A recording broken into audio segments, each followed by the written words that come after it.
Deep inside the forests of Idaho, where pine trees stretch endlessly toward the sky and silence presses against the ears, tall lookout towers rise above the wilderness. By day, these towers stand as lonely guardians, watching for smoke and fire across miles of untouched land. But when night falls, when the forest grows dark and the wind moves through the trees like a whisper, these towers feel very different. Footsteps echo on metal stairs with no one climbing. Radios crackle with voices from decades ago. Lights flicker at the top of towers that were abandoned long ago. Some hikers report seeing figures standing in tower windows, staring down at them from impossible heights. Some hear their names called from above, even when the tower is clearly empty. Some feel an overwhelming sense of dread, as if the forest itself is warning them to leave. These lookout towers were built in isolation. Many were staffed by a single person for months at a time. Loneliness, accidents, and unexplained disappearances became part of their history. Tonight, we journey into the forests of Idaho to uncover the most haunted forest lookout towers, places where the trees remember, the wind speaks, and the past refuses to stay silent. Hello, my dear friend. I hope you are safe and comfortable, because what we are about to explore lies far from roads, towns, and help. Idaho is a land of deep forests, rugged mountains, and vast wilderness. For decades, fire lookout towers were built on remote peaks to protect these lands from wildfire. The job was simple, but the isolation was not. Many lookout operators lived alone for entire seasons. Storms cut them off from the world. Radios were their only connection to other human voices. Voices heard through dead radios. Figures seen on staircases when no one else was there. Towers that seemed occupied long after being abandoned. Some were built near old trails, burial grounds, or forgotten settlements. Some simply felt wrong from the moment they were constructed. Before we climb higher, let me ask you something. If you were alone in a forest lookout tower at night and heard footsteps circling below, would you investigate, or would you lock the door and wait for morning? Take a deep breath. And let us step into the haunted forest lookout towers of Idaho. Bald Mountain Lookout rises above the forest like a solitary sentinel, perched high where wind and weather arrive first. The structure stands exposed on the ridge, surrounded by dense trees that stretch endlessly in every direction. By day, the view is vast and breathtaking. The forest rolls out like a living sea, and the lookout feels purposeful, a quiet guardian watching over miles of wilderness. Even in daylight, the place feels isolated. The wind never fully stops here. It slides around the tower, rattling the railings, and hums softly through the stairs. The lookout has endured countless seasons, standing firm against rain, snow, and lightning. The lookout has endured countless seasons, standing firm against rain, snow, and lightning. As sunset approaches, the atmosphere begins to shift.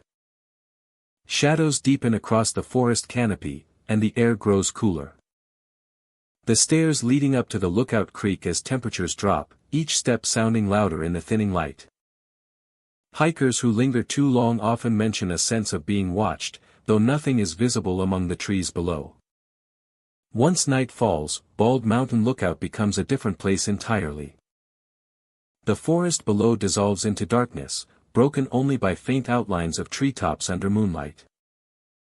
The wind grows sharper, carrying unfamiliar sounds upward from the valley. It is during these hours that the most unsettling reports emerge. Hikers and overnight visitors describe hearing slow footsteps climbing the stairs long after sunset. The sound is steady and deliberate, metal steps echoing one by one through the quiet. It does not hurry. It does not stumble. It ascends with patience, as if someone is making the long climb carefully and intentionally. Those who hear the footsteps often pause, listening intently. The sound continues for several seconds, sometimes longer, then stops abruptly. When they peer down the stairway, there is never anyone there. The stairs stand empty, stretching down into darkness, silent once more. At the top of the tower, the lookout cab offers some shelter from the wind. Yet even here, visitors describe moments of sudden disturbance. The door sometimes rattles unexpectedly, shaking against its frame as if someone is trying to enter from the outside. The force is gentle but persistent, like a hand testing the handle again and again. What makes this unsettling is the setting. The door opens outward, facing the narrow platform and open air beyond. There is no space for someone to stand unseen. When the rattling stops and the door is opened, the platform is always empty, the wind the only visible presence. Some who spend time here late at night claim to see a shadowy figure standing inside the cab. The figure appears near the windows facing outward toward the forest. The shape is indistinct, more suggestion than detail. It does not move or react, simply watching the dark expanse. The figure is completely still, watching the darkness. Yet undeniably human in outline. The darkness seems to press in around the figure. The figure's presence is a palpable thing weighing heavily. The figure's stillness is a source of unease, making the viewer. When approached, the figure vanishes without sound. It does not fade gradually or retreat into the shadows. One moment it is there, the next it is gone, leaving the cab empty and quiet. The air often feels colder afterward, as if warmth has been drawn out of the space. What follows is always the same. Silence. Not the natural quiet of the forest, but something heavier. Even the wind seems to pause. Those who experience this silence describe it as unnatural. It feels deliberate, as though the lookout itself is holding its breath. The moment can last only seconds, yet it leaves a lasting impression that stays with people long after they descend the mountain. Some believe these experiences are tied to the lookout's long history of isolation. For decades, individuals worked alone here, watching the forest for signs of smoke or fire. Long hours passed in solitude, with only the wind and the distant landscape for company. According to local belief, not all of that presence ever left. The idea persists that someone remains bound to the lookout, continuing a watch that never truly ended. Not out of fear or unrest, but out of duty. The slow footsteps. The rattling door. The silent figure at the window. All feel purposeful, as if the routine is still being followed. Even skeptics admit that Bald Mountain Lookout feels different after dark. The exposure, the height, and the endless forest below create a sense of vulnerability that is difficult to ignore. Small sounds feel amplified. Shadows seem deeper. The wind carries echoes that sound almost like movement. Most hikers choose to leave before nightfall. Those who stay often do so with a heightened awareness, listening closely to every sound. Many descend the mountain with relief, glancing back only once at the silhouette of the tower against the sky. By morning, the lookout returns to its quiet watch. Sunlight fills the cab, and the forest stretches out peacefully once more. The stairs are still. The door does not rattle. The silence feels ordinary again. Yet for those who have stood there at night, Bald Mountain Lookout never feels entirely empty. The memory of footsteps climbing unseen. Of a door shaken by invisible hands. Of a figure watching the trees below. The lookout remains where it has always been, high above the forest.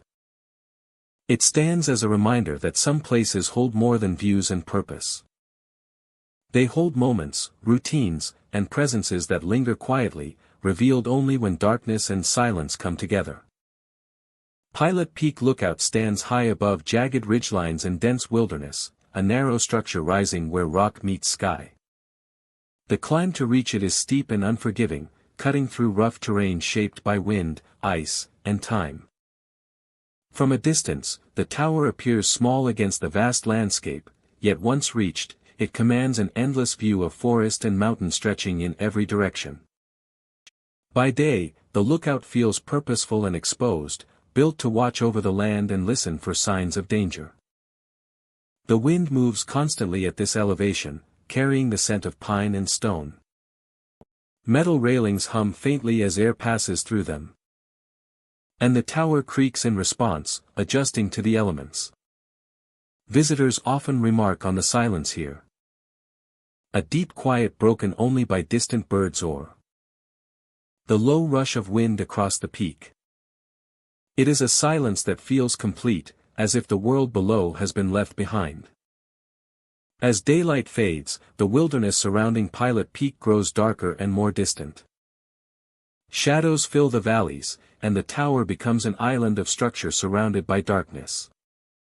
The temperature drops quickly, and the wind sharpens, pressing against the walls. It is during these hours that the lookout begins to feel less abandoned and more aware.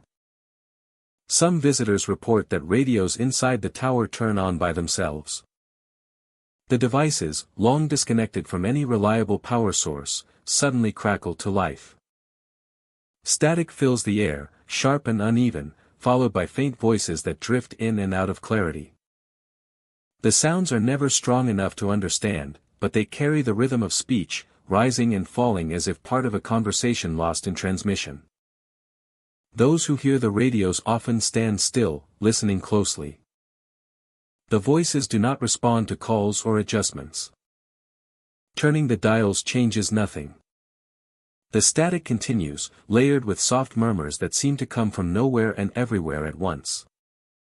Then, as abruptly as it began, the radio falls silent, returning the tower to stillness.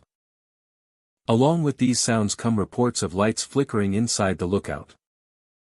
Small glows appear briefly in corners or near windows, casting weak reflections against the walls. There is no known power source to explain them. The lights pulse once or twice, then vanish, leaving the darkness deeper than before. Witnesses describe the flickers as subtle, never bright enough to illuminate the room fully. They feel almost cautious, as if testing the space. When visitors move closer, the lights are gone, leaving only the outline of equipment and a faint glow of starlight filtering through the windows. Late at night, when the wind settles and the tower feels suspended between earth and sky, some hear sounds that feel uncomfortably close. Coughing echoes softly within the structure, dry and brief, followed by the sound of slow breathing. The noise seems to come from just beyond sight, perhaps behind a wall or below the floor. Those who hear it often call out, assuming another visitor has arrived or someone is in need of help. There is never an answer. The breathing continues for a few moments, steady and deliberate, then fades as if the source has stepped away. Searches of the tower and surrounding area reveal no one. The isolation of Pilot Peak Lookout amplifies every experience. There are no nearby roads, no distant lights, no easy explanations. What might be dismissed elsewhere feels undeniable here, where the environment offers no distraction. Visitors who stay overnight often describe a sense of being watched. Not in a threatening way, but with quiet attention. The windows frame vast darkness, and beyond them, the forest feels endless. Every movement inside the tower seems louder, more deliberate, as though the structure itself is listening back. The history of the lookout adds to its atmosphere. Built to protect, to observe, and to warn. It was once occupied for long stretches by individuals who worked alone, scanning the horizon day after day. The routines were simple but demanding, shaped by solitude and responsibility. Some believe the tower remembers those long hours of vigilance. There are moments when the wind drops completely, leaving the tower in absolute stillness. During these pauses, the wilderness feels distant, held at bay by darkness. It is in these moments that radios have been known to activate, or lights to flicker, as if the lookout is unwilling to remain entirely silent. Not everyone experiences these events. Many visitors spend time at Pilot Peak Lookout without incident, leaving with only memories of breathtaking views and raw wilderness. Others encounter one unexplained moment and never forget it. The unpredictability is part of what unsettles those who know the stories.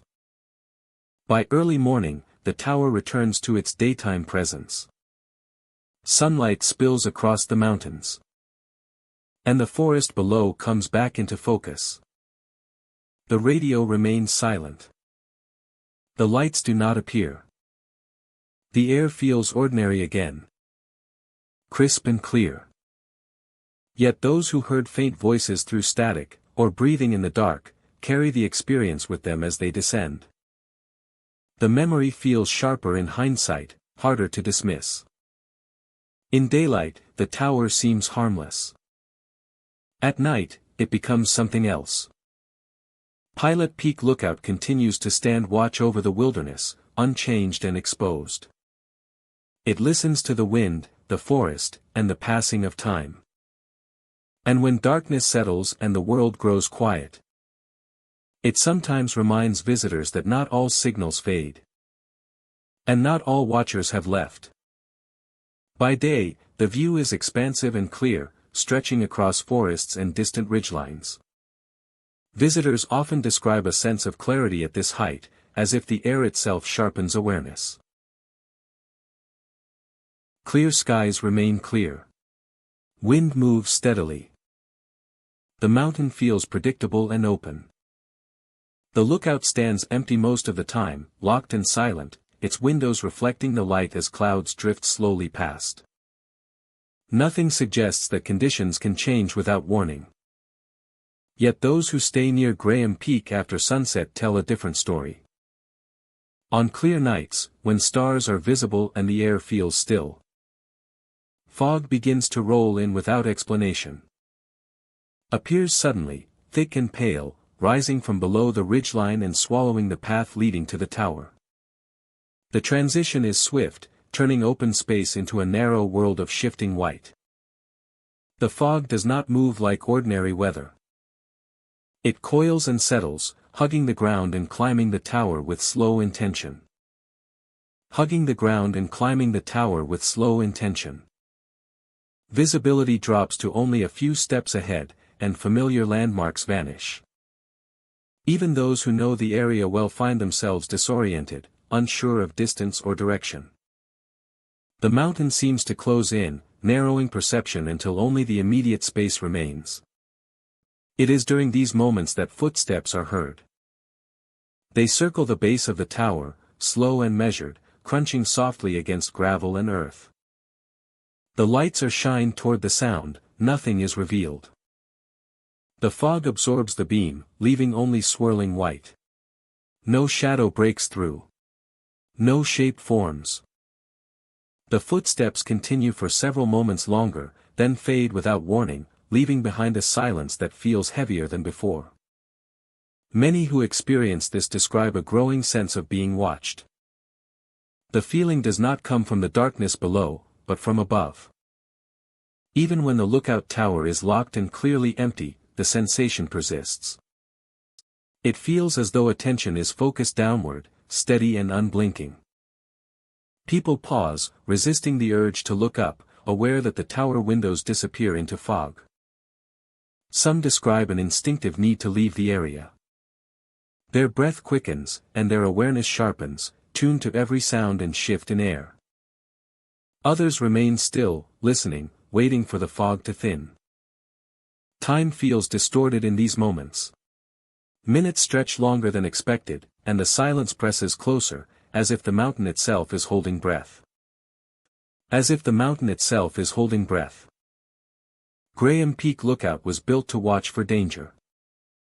Its purpose was to scan the horizon, to notice what others could not see from below. Long hours of solitude once filled the tower, with watchful eyes trained on distant movement and subtle change. Over time, the role of the lookout diminished, and the tower grew quiet, left mostly to weather and memory. Some believe the feeling of being watched is an echo of that purpose. The tower was never meant to be empty. It was designed for vigilance, for presence. Even now, when locked and unused, that sense of observation seems to remain. The structure stands as if still performing its duty, aware of everything that moves around it. The fog is often described as the most unsettling element. It arrives without wind, without warning, and without pattern. Clear forecasts offer no explanation. Locals say the mountain creates its own conditions, shifting atmosphere as easily as thought. The fog does not feel random.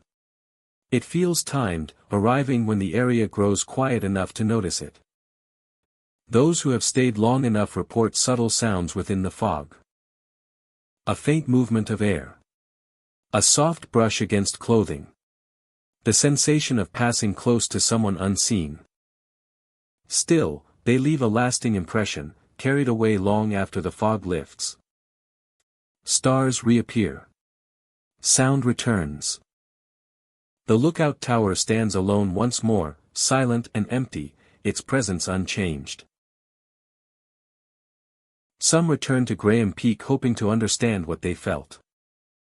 Others avoid the area at night entirely.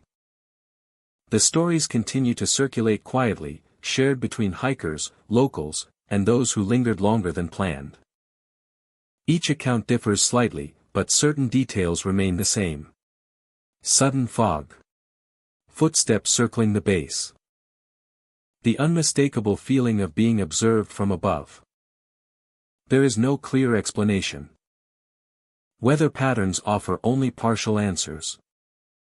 Wildlife accounts for some sounds, but not all. The locked tower stands as proof that no one is there, yet the sensation persists. The mountain does not reveal its reasons. It simply repeats the pattern. As night falls again on Graham Peak, the tower waits. Clear skies may hold for hours, lulling visitors into comfort. Then, without warning, the fog returns, wrapping the lookout in silence. Footsteps trace their slow circle. The sense of observation settles in once more.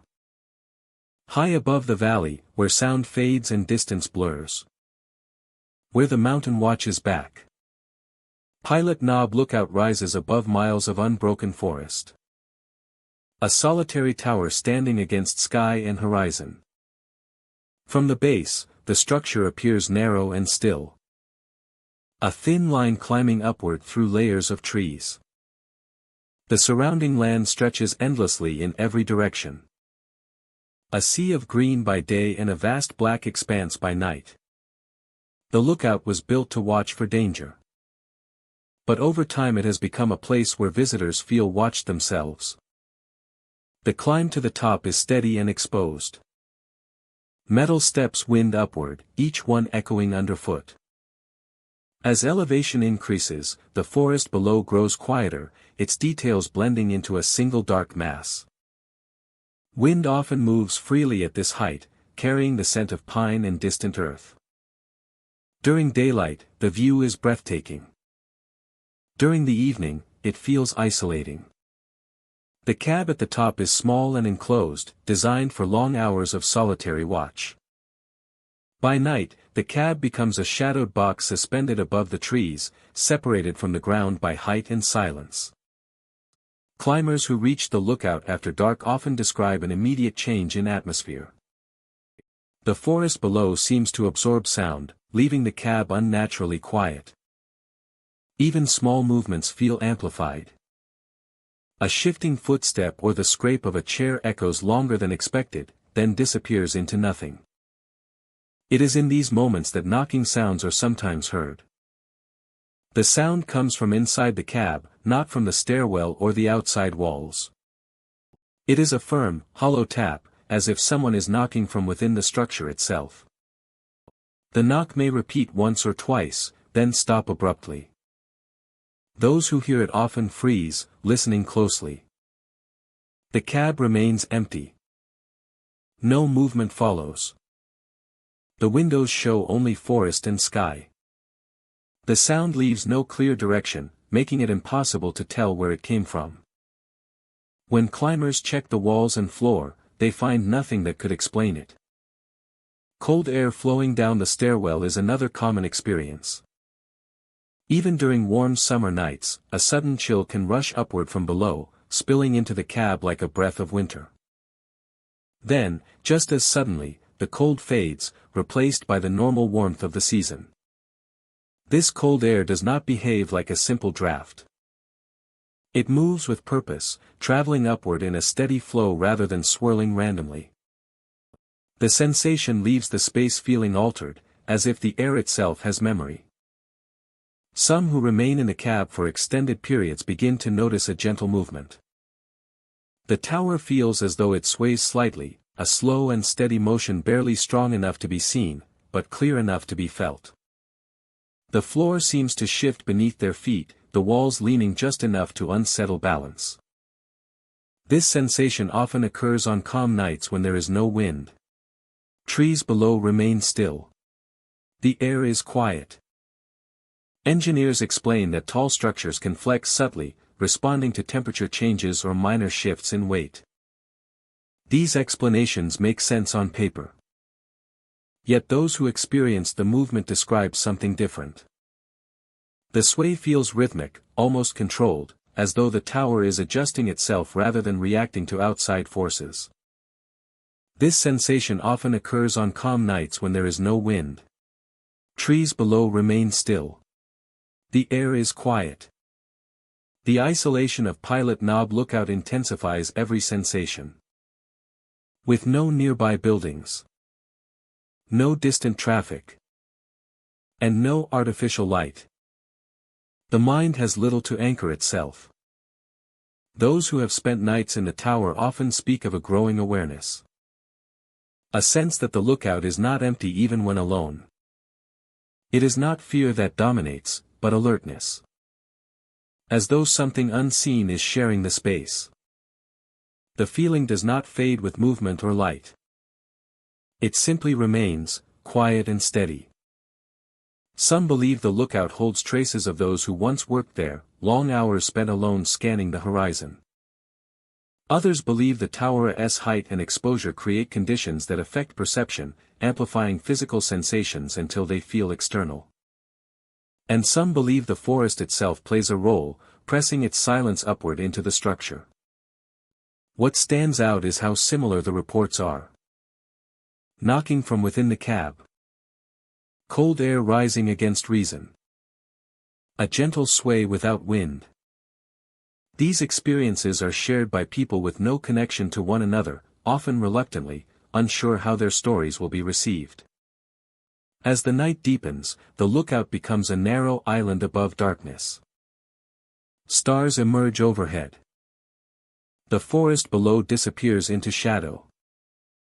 The tower creaks softly, responding to temperature and time. The sounds are subtle, but in the quiet, they feel deliberate. By morning, the atmosphere changes. The sun returns, and the forest regains its detail and depth. The cab feels smaller, more ordinary. The knocking does not return. The cold air is gone. The sway, if it existed at all, is forgotten beneath the clarity of day. Yet those who climbed Pilot Knob Lookout at night often carry the memory with them. The tower remains standing, unmoving against the sky. But the experience lingers. It is a place built to watch for danger. High above the forest. Where silence gathers and sensations sharpen. And for some, it is a place where the line between structure and presence feels thin. As if the lookout itself is quietly aware of those who step inside its walls. Elk Mountain Lookout rises above the surrounding forest, isolated and weathered, standing watch over miles of untouched wilderness. The road leading toward it grows narrower with every turn, fading into gravel and then into little more than a suggestion of a path. Trees crowd close, and the air feels heavier the farther one travels. Even before the lookout comes into view, the sense of remoteness settles in, deep and unmistakable. By day, the tower appears simple and functional. Its structure blends into the mountain as if it has always belonged there. From a distance, it looks calm and still, a quiet sentinel above the forest canopy. Campers sometimes set up below, drawn by the solitude and the sweeping views promised at higher ground. As evening falls, the forest changes character. Light drains slowly from the trees, and shadows stretch across the uneven ground. The sounds of daytime life fade, replaced by the soft movements of wind and distant wildlife. The lookout remains visible against the darkening sky, its outline sharp and unmoving. After midnight, the mountain becomes truly silent. It is during these hours that the stories begin. Campers near the base of Elk Mountain often describe hearing voices calling from the direction of the tower. The voices sound human, calm and clear, drifting down through the trees. Sometimes a single voice calls out. Other times, several overlap, blending into a low murmur that is difficult to understand. The night wears on. The calls never sound urgent. There is no panic in them, no shouting. Instead, they carry a steady tone, as if someone is trying to get attention without drawing alarm. When they respond or step outside, the voices stop. Those who climb toward the lookout during the night report an overwhelming sense of being watched. The trail feels longer than it should, the darkness deeper. Flashlights catch only fragments of the path ahead, leaving everything else swallowed by shadow. The tower grows larger with every step, yet the distance never seems to close as expected. Lights have been seen in the windows of the lookout, appearing briefly before fading away. Some campers assume the lights belong to other hikers or rangers. This explanation fades quickly when no vehicles are found nearby and no signs of recent activity appear around the structure. The lookout stands silent, its door closed, its interior undisturbed. The lights leave no trace behind. Those who decide to investigate rarely speak openly about what they experience. Many leave the area earlier than planned, packing up at dawn without discussion. Friends notice the change immediately. The hikers seem shaken, distracted, and unusually quiet. When asked about the night, they offer vague answers or change the subject entirely. A few who do talk mention a powerful sense of disorientation near the tower. Time feels uncertain. Sounds seem to come from the wrong direction. Footsteps echo where no one is walking. Some describe standing at the base of the lookout and feeling as though someone is directly behind them, close enough to touch, even though the space is empty. The mountain itself feels involved in these experiences. Wind moves unpredictably, carrying sounds across great distances. A voice from far below can seem close, while nearby movement disappears completely. The forest absorbs noise, reshaping it, sending it back altered and unfamiliar. The lookout has stood through years of isolation. Long stretches of time pass without anyone visiting. During those periods, the structure remains exposed to storms, snow, and silence. Some believe the tower has absorbed the loneliness of its purpose. Shaped by countless nights spent watching from above with nothing but darkness and distance for company. What makes Elk Mountain Lookout especially unsettling is the lack of resolution. There are no clear encounters, no dramatic moments that provide answers. Everything remains incomplete. A voice without a source. A light without a presence. A feeling without explanation. Campers who hear the voices often report dreams afterward, vivid and persistent. They dream of standing high above the forest, calling out and waiting for someone to respond. The dreams feel real, lingering long after waking. Even at home, the memory of the mountain remains sharp. By daylight, the lookout appears unchanged. Sunlight returns color to the trees, and the trail feels less oppressive. Birds move through the branches, and the forest resumes its ordinary rhythm. They remember the voices that called their names or spoke just beyond understanding. They remember the lights in the windows and the silence that followed. Most of all, they remember how the mountain felt alive in a way they cannot explain. Elk Mountain Lookout continues to stand, deep in remote territory, watching over the wilderness below. It does not announce itself or demand attention. It waits. And when the forest grows quiet and the world falls asleep, the tower seems to remember those who listen, calling softly into the darkness, and leaving those who answer forever changed. Indian Mountain Lookout rises above a landscape shaped by time, standing where forested ridges meet the open sky. The tower was built near ancient trails that once guided movement through these mountains long before modern paths were carved into the land.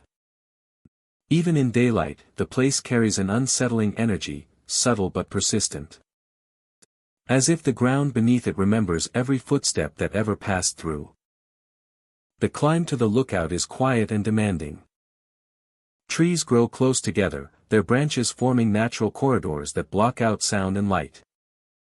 As visitors ascend, the air seems to grow thicker, heavier with stillness. The forest feels attentive, as though it is listening. Birds fall silent for long stretches, and even the wind seems to hesitate before passing through the trees. At the summit, the lookout stands alone, weathered but steady. From a distance, it looks abandoned, its structure worn by seasons of snow, rain, and sun. Up close, however, it does not feel empty. The platform creaks softly underfoot, and the tower seems to respond to movement, settling and shifting as if acknowledging a presence. Visitors often speak of the wind here, not for its strength, but for what it carries. At unexpected moments, chanting sounds drift through the air, low and rhythmic. The voices are distant and indistinct, blending with the movement of wind through branches. The sound rises and falls, never forming clear words, yet unmistakably intentional. Those who hear it often stop in place, unsure whether to listen or leave. The chanting does not follow weather patterns. It appears on calm days as often as during strong gusts. Sometimes it seems to circle the tower, moving from one direction to another before fading completely. When the wind dies down, the sound vanishes, leaving behind a silence that feels abruptly cut short. Shadows behave strangely around Indian Mountain Lookout. As clouds move overhead, shapes slide across the forest floor. But not always in ways that match the light above. Visitors report shadows moving against the direction of the sun, stretching and contracting without clear cause. These movements feel deliberate rather than random, drawing attention even when the eyes try to ignore them. The trees themselves seem to participate in this unsettling pattern. A shadow that appears close may suddenly feel far away. Others seem to move independently, gliding between trunks without any visible source. Inside the lookout, the atmosphere changes again. Sounds from outside become muted, replaced by a low, constant hush. Even when the tower is clearly abandoned, it feels occupied. There is a sense of being observed, not from a specific point, but from the space itself. Some visitors describe a pressure in their chest while standing inside, a sensation of awareness that does not belong to them. Thoughts feel louder here. Breathing becomes more noticeable. The urge to leave can arrive suddenly, driven by instinct rather than reason. The history of the land surrounding Indian Mountain is often mentioned when discussing these experiences. Ancient trails that crossed the area were once routes of travel, gathering, and ceremony. Over time, these paths faded from use, but many believe the energy tied to them did not disappear. Instead, it settled into the landscape, layered beneath modern structures. According to local belief, the lookout was built without fully understanding what already existed there. The tower now stands at a crossroads of past and present, where old patterns of movement intersect with newer ones. The chanting carried by the wind is sometimes described as an echo, not of voices alone, but of intention and ritual. Those who remain at the lookout near dusk often notice the forest growing unnaturally quiet. Insects stop their calls. Leaves freeze mid-rustle. The air feels suspended, as though waiting for something to happen. During these moments, shadows lengthen rapidly, stretching toward the tower. The feeling of occupation becomes strongest at night. Without daylight, the boundaries between tower and forest blur. Darkness fills the spaces between trees, and the lookout feels less like a structure and more like a focal point. Some visitors report the sensation that something is standing just outside their field of vision, close enough to sense but never seen. Despite the unease, there is no sudden threat. Nothing lunges or calls out.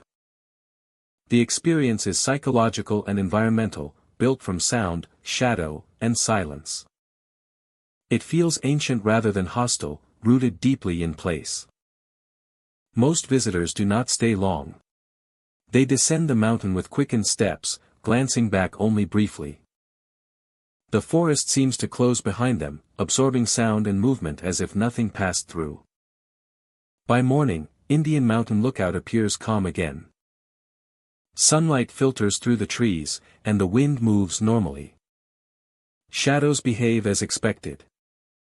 The chanting is gone. To a casual observer, nothing seems unusual.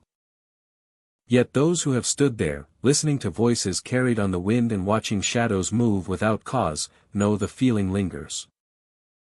The tower may stand abandoned, but it does not feel empty. It feels aware.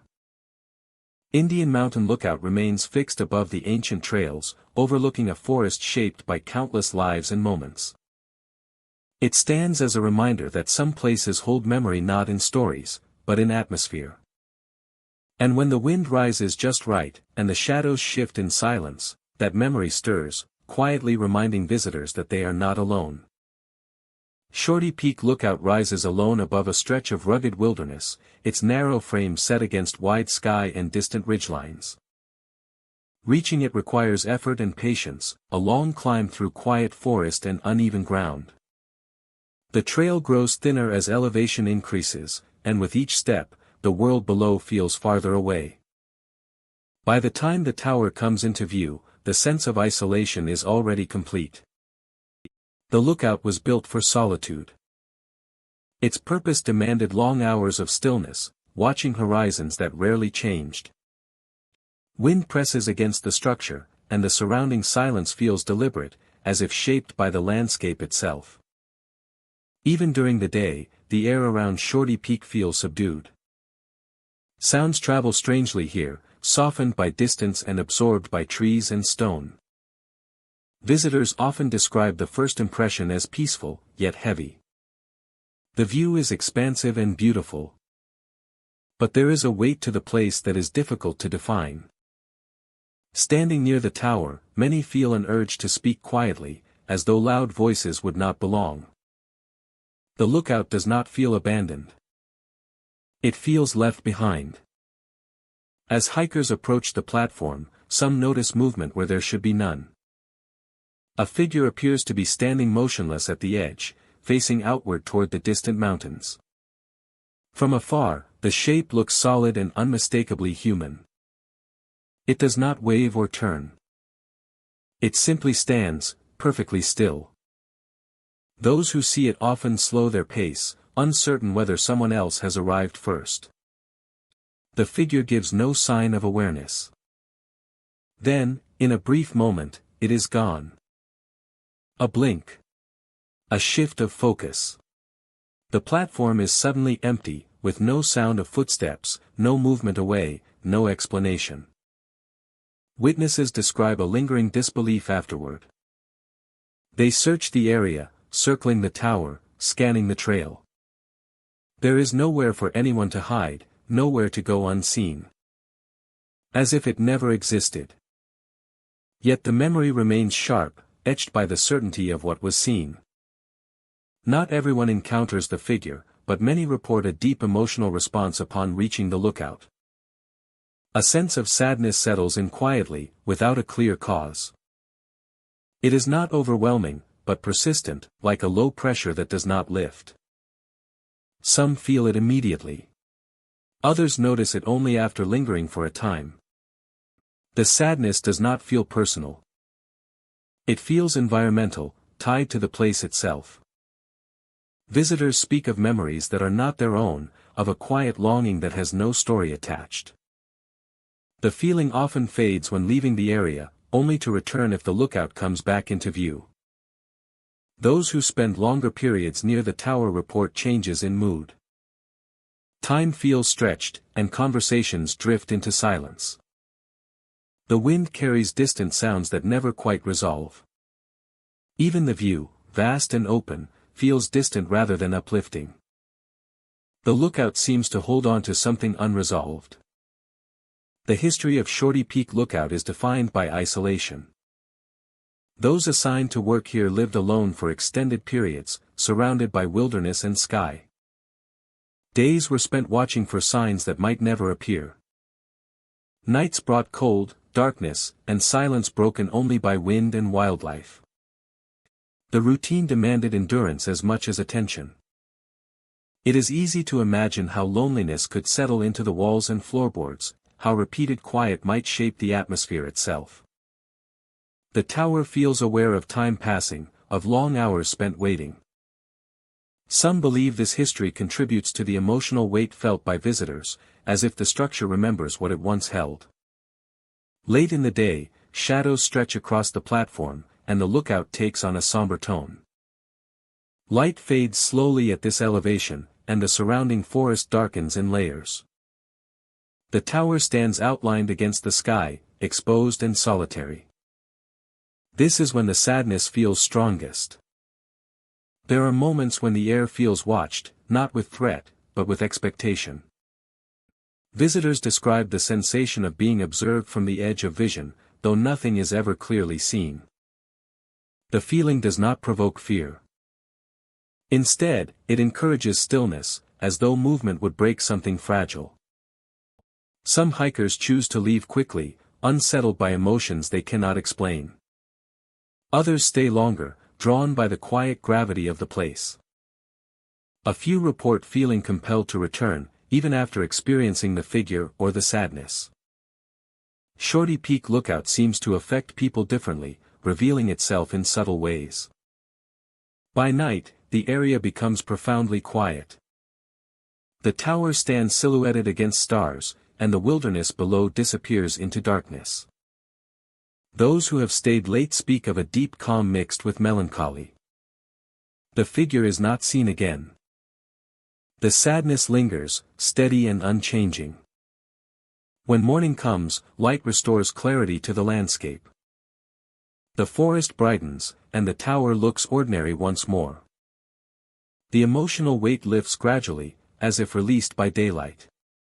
Visitors pack up and descend the trail, leaving the lookout behind. Yet the memory remains. The image of a motionless figure, gone in an instant. The feeling of sadness without a source. These impressions follow visitors long after they leave the mountain. They speak of the lookout with respect, often with hesitation, unsure how to describe what they felt. Shorty Peak Lookout continues to stand alone, watching over wilderness that stretches beyond sight. It does not call attention to itself. It waits. And for those who reach its platform, it offers not answers, but a quiet encounter with solitude, memory, and the lingering presence of something that has never truly departed. The land here feels raw and elevated, shaped by wind and lightning more than time. The views stretch wide in every direction, offering a sense of distance and control. Yet this peak is known for weather that turns without mercy. Clouds build quickly, climbing the slopes with dark intent.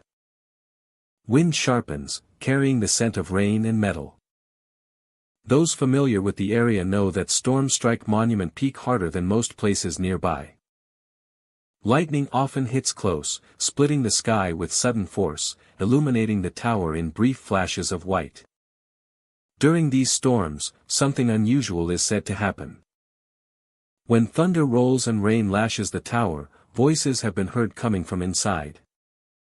Shouts cut through the noise of wind and rain, urgent and commanding, as if warning someone to leave or take cover. Those who hear the voices say they do not sound distant. They echo from within the structure itself, bouncing off metal and wood, rising above the storm for just a moment before fading again. When the weather calms and the tower is checked, no one is found inside. The doors are locked. The interior is empty. Footsteps are another common report. During intense storms, the sound of running feet can be heard on the stairs, fast and frantic. The steps race upward, then downward, repeating in patterns that suggest urgency and fear. The stairs shake slightly under the imagined weight, yet no figure ever appears at the windows. Those who have investigated during daylight find nothing out of place. The stairs show no sign of use. The interior remains clean and still. Yet the stories persist, passed quietly among hikers, rangers, and locals, who have witnessed the storms from a safe distance. The location of Monument Peak Lookout may hold part of the explanation. Built to watch over vast stretches of land, the tower once served as an early warning system against danger. Storms, fires, and sudden changes were part of its responsibility. Long hours were spent alone, listening to weather shift and scanning the horizon for signs others could not see. Some believe the voices are echoes of that purpose. The tower was meant to warn, to shout when danger approached.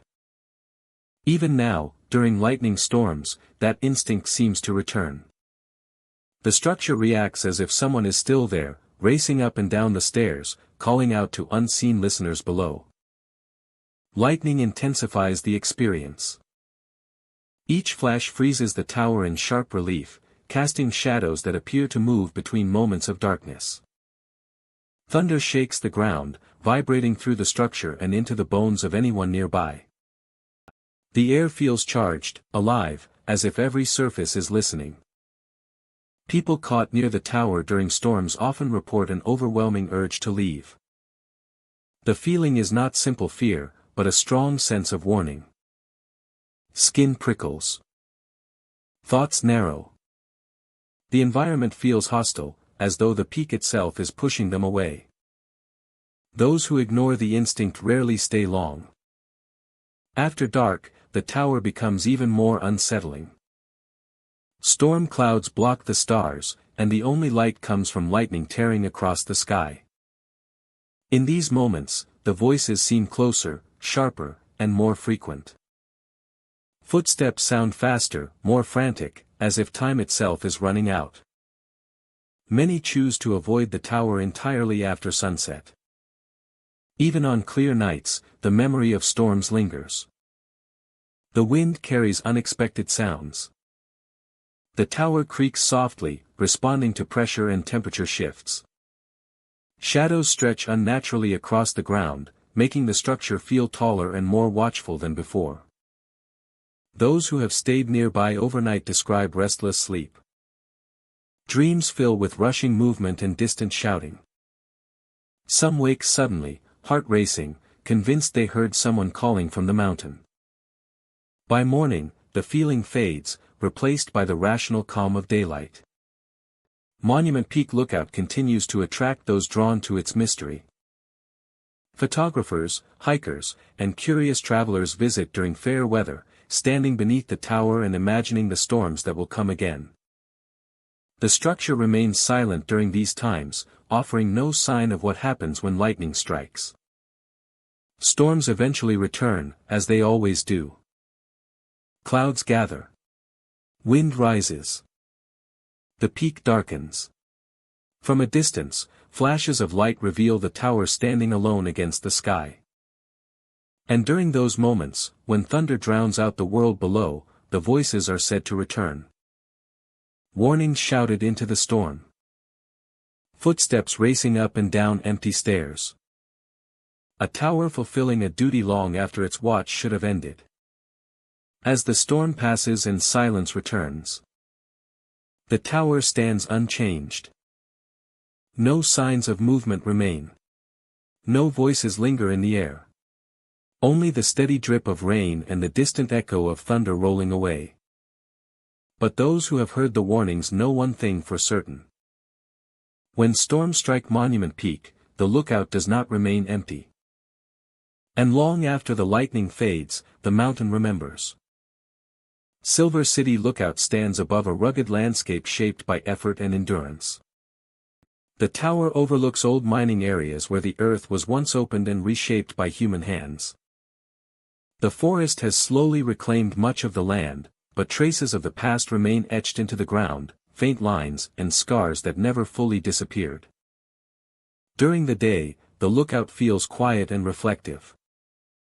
Sunlight washes over distant hills and abandoned paths, revealing how vast the terrain truly is.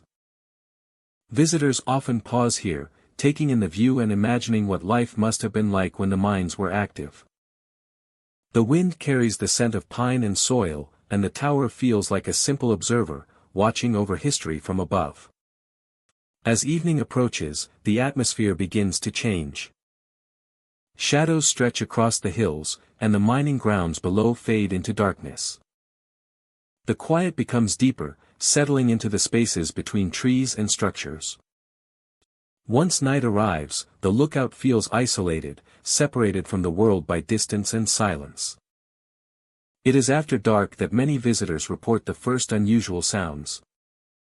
Metal clanging echoes faintly through the air, sharp and hollow, like tools striking stone. The sound does not come from any visible source and often seems too distant and too close at the same time. It rings once or twice, then disappears, leaving the night still once more. Some hear the clanging in steady intervals, as if work is continuing somewhere beyond sight. Others hear it only once, sudden and clear, before silence returns. The sound carries the unmistakable quality of metal on metal, a noise deeply tied to labor and industry. When visitors listen closely, hoping to pinpoint its origin, the sound refuses to repeat. Alongside the clanging, distant shouting is sometimes heard. The voices are unclear, stretched thin by distance and terrain.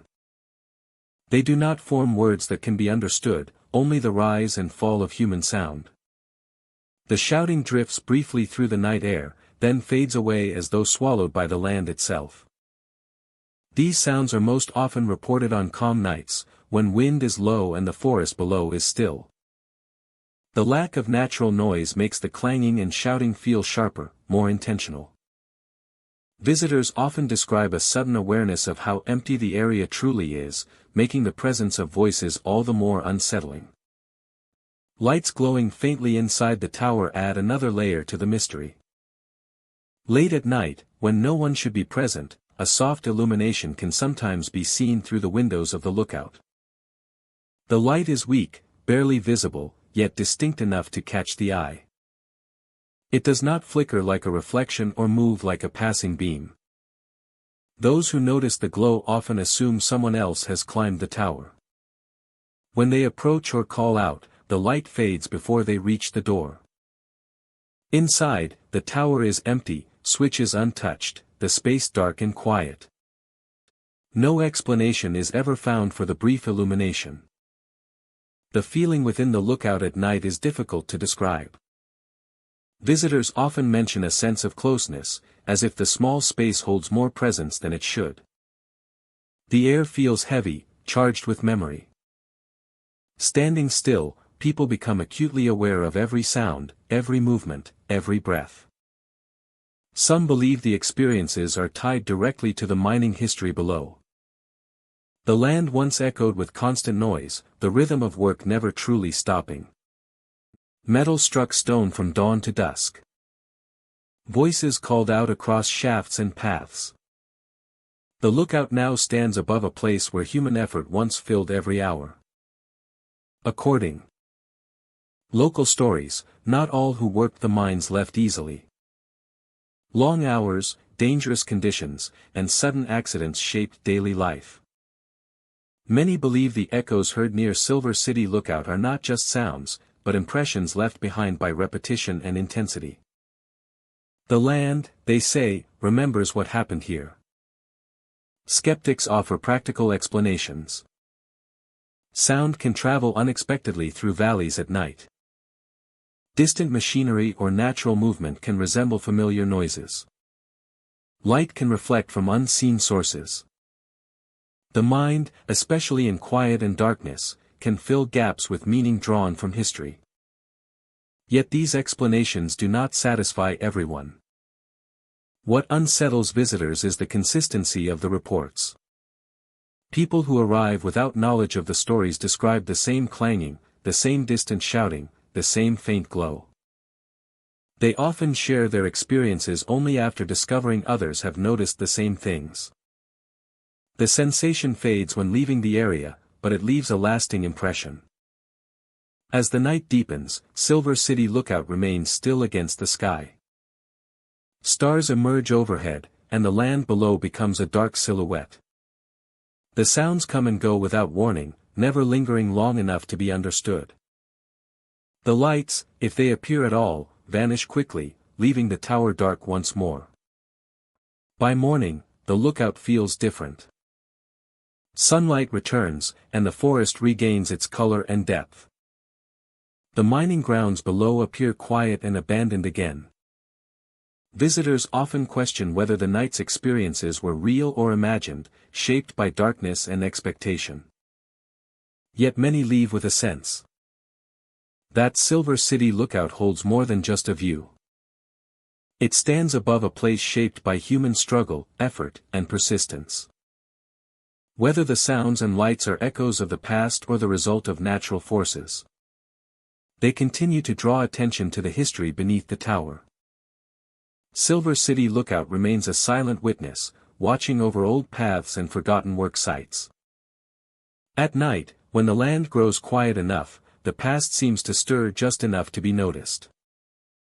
And for those who listen closely, the echoes of mining days may still rise from the darkness, carried softly on the night air. Trinity Mountain Lookout stands high above the forest, calm and unassuming beneath the open sky. During the day, it feels like a place of purpose and peace. Sunlight washes over the wooden structure, wind moves gently through the surrounding trees. Sunlight washes over the wooden structure, wind moves gently through the surrounding trees, and the vast landscape stretches outward in every direction. From this height, the world below appears quiet and distant. From this height, the world below appears quiet and distant, and the lookout seems perfectly at ease in its role as a silent guardian, a symbol of peace and tranquility. Visitors who arrive during daylight often describe a sense of clarity. The air feels clean and light, and the lookout offers a feeling of order and control. Doors rest open, radios sit silent, and the structure feels grounded, shaped by routine and long hours of patient observation. Nothing about the place suggests danger or unrest while the sun remains overhead. As afternoon fades, subtle changes begin. The light grows softer, shadows lengthen, and the temperature drops slightly. The forest below darkens in layers, and the sense of isolation becomes more noticeable. The lookout remains still, its windows reflecting the shifting sky, as if watching the day quietly slip away. As the day quietly slips away. After sunset, Trinity Mountain Lookout takes on a different character. The calm of daylight gives way to a heavier atmosphere, one that presses inward rather than offering comfort. Even those familiar with the lookout often remark that nights here feel longer than they should. Doors begin to open and close on their own. The movement is slow and deliberate, never violent. A door creaks open, pauses, then eases shut again, as though guided by unseen hands. There is no wind strong enough to explain it, no shifting pressure in the air. The sound echoes through the small structure, clear and unmistakable. Clear and unmistakable. Those who remain inside the lookout at night describe listening intently to these movements. Each opening and closing feels purposeful, as if marking time. When someone checks the doors, they find nothing out of place. Hinges are secure. Latches function properly. Yet moments later, the sound returns. Radios inside the lookout often crackle to life after dark. Static breaks the silence, followed by fragments of sound that resemble voices. The voices are distant and distorted, layered beneath the hiss of interference. They rise and fall, sometimes forming words, sometimes fading into nothing before meaning can be grasped. Attempts to respond receive no answer. Calls made over the radio vanish into static. Unanswered. The voices continue on their own schedule, never acknowledging the presence of anyone listening. The effect is unsettling, as though communication is happening just beyond reach, on a frequency that does not fully belong to the present. The air inside the lookout grows heavier as the night deepens. Breathing feels more deliberate, as if the atmosphere itself has weight. Some report a pressure in the chest, mild but persistent, that eases only after leaving the structure or waiting for daylight to return. The cold settles in layers, clinging to walls and floors. Outside, the forest remains unnaturally quiet. Sounds that usually fill the night seem muted or distant. Wind moves without direction, sometimes carrying faint echoes upward toward the tower. It becomes difficult to tell whether a sound comes from below or from within the lookout itself. Those who spend extended nights at Trinity Mountain often describe a sense of presence. Not a figure or shape, but an awareness that something is nearby, attentive and patient. The feeling does not feel threatening, yet it demands acknowledgement. Ignoring it becomes increasingly difficult as the hours pass. The night seems to stretch, resisting the arrival of morning. Stories shared by those who have worked or camped near the lookout follow similar patterns. Each account differs in detail, yet the core experiences remain consistent. The doors. The radios. The cold. The weight of the air. These elements repeat regardless of season or weather. There are no clear explanations. Equipment checks reveal nothing unusual. Structural inspections show no faults. Radios function normally during the day. The transformation occurs only after dark, as if triggered by the absence of light rather than any physical cause. The lookout has stood through countless nights, many of them spent in solitude. Long hours of silence, vigilance, and isolation have shaped its identity. Some believe the structure has absorbed the routines and awareness of those who once watched from its windows, leaving behind impressions that surface when the world grows quiet. By morning, Trinity Mountain Lookout returns to its daytime calm. The air lightens. The cold lifts. Doors remain still. Radios fall silent. Sunlight reveals the same orderly space that greeted visitors the day before. It becomes difficult to believe the night held anything unusual at all. Yet those who experienced the darkness remember clearly. They recall the sound of doors moving without cause.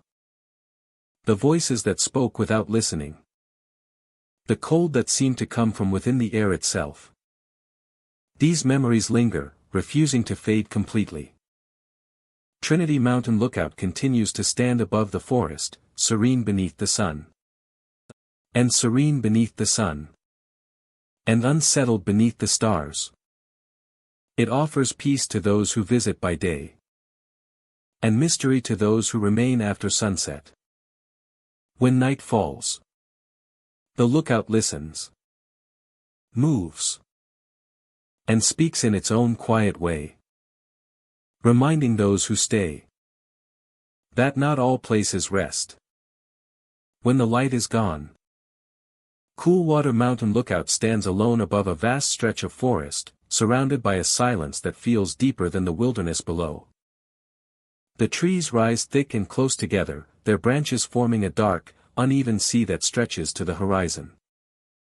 By day, the lookout appears quiet and functional, a simple structure built for observation. Yet even in sunlight, the place carries a weight that visitors sense immediately.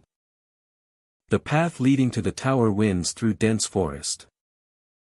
Footsteps sound louder here, as if the ground itself is listening. The air feels cooler, heavier, pressing gently against the skin. Wildlife is scarce near the final stretch, and the usual sounds of birds and insects fade as the lookout comes into view. The silence does not feel empty. It feels intentional. At the base of the lookout, the stairs rise sharply, disappearing into the trees and sky above. The metal steps are worn from years of use, each one creaking softly underfoot. As visitors begin to climb, the forest seems to close in. Branches swaying slightly even when there is no wind. The silence grows more complete with every step upward. It is during this climb that many people experience something unsettling. A sound emerges behind them, slow and rhythmic. Breathing. Not rushed or strained, but measured and steady. Close enough to feel personal. The sound follows the pace of the climb, rising and falling in time with each step. Those who hear it often stop abruptly. The breathing stops with them. When they turn around, the stairs behind are empty, stretching down into shadow. No movement. Only the quiet forest below. The climb resumes, but the feeling changes. The silence now feels charged. Many report the breathing returning after a few steps, always just behind them, never catching up, never falling away.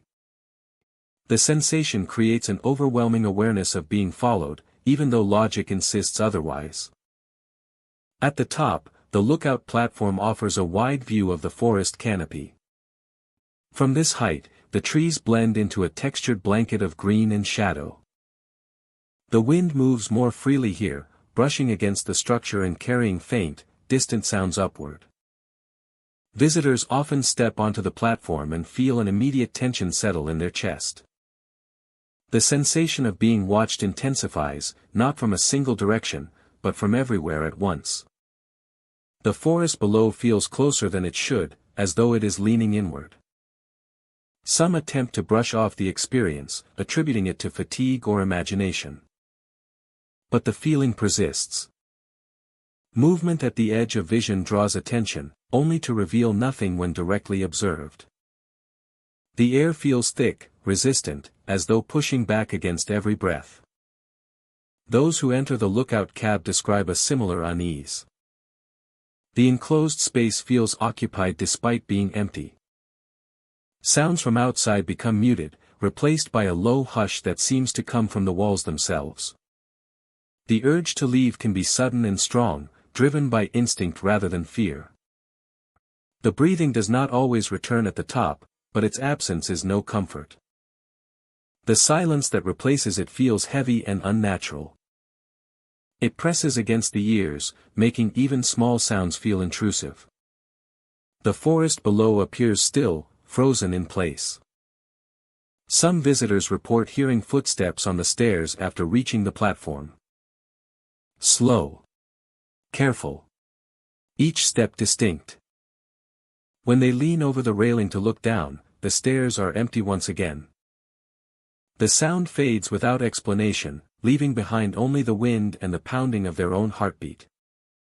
The history of Coolwater Mountain Lookout is often cited when discussing these experiences.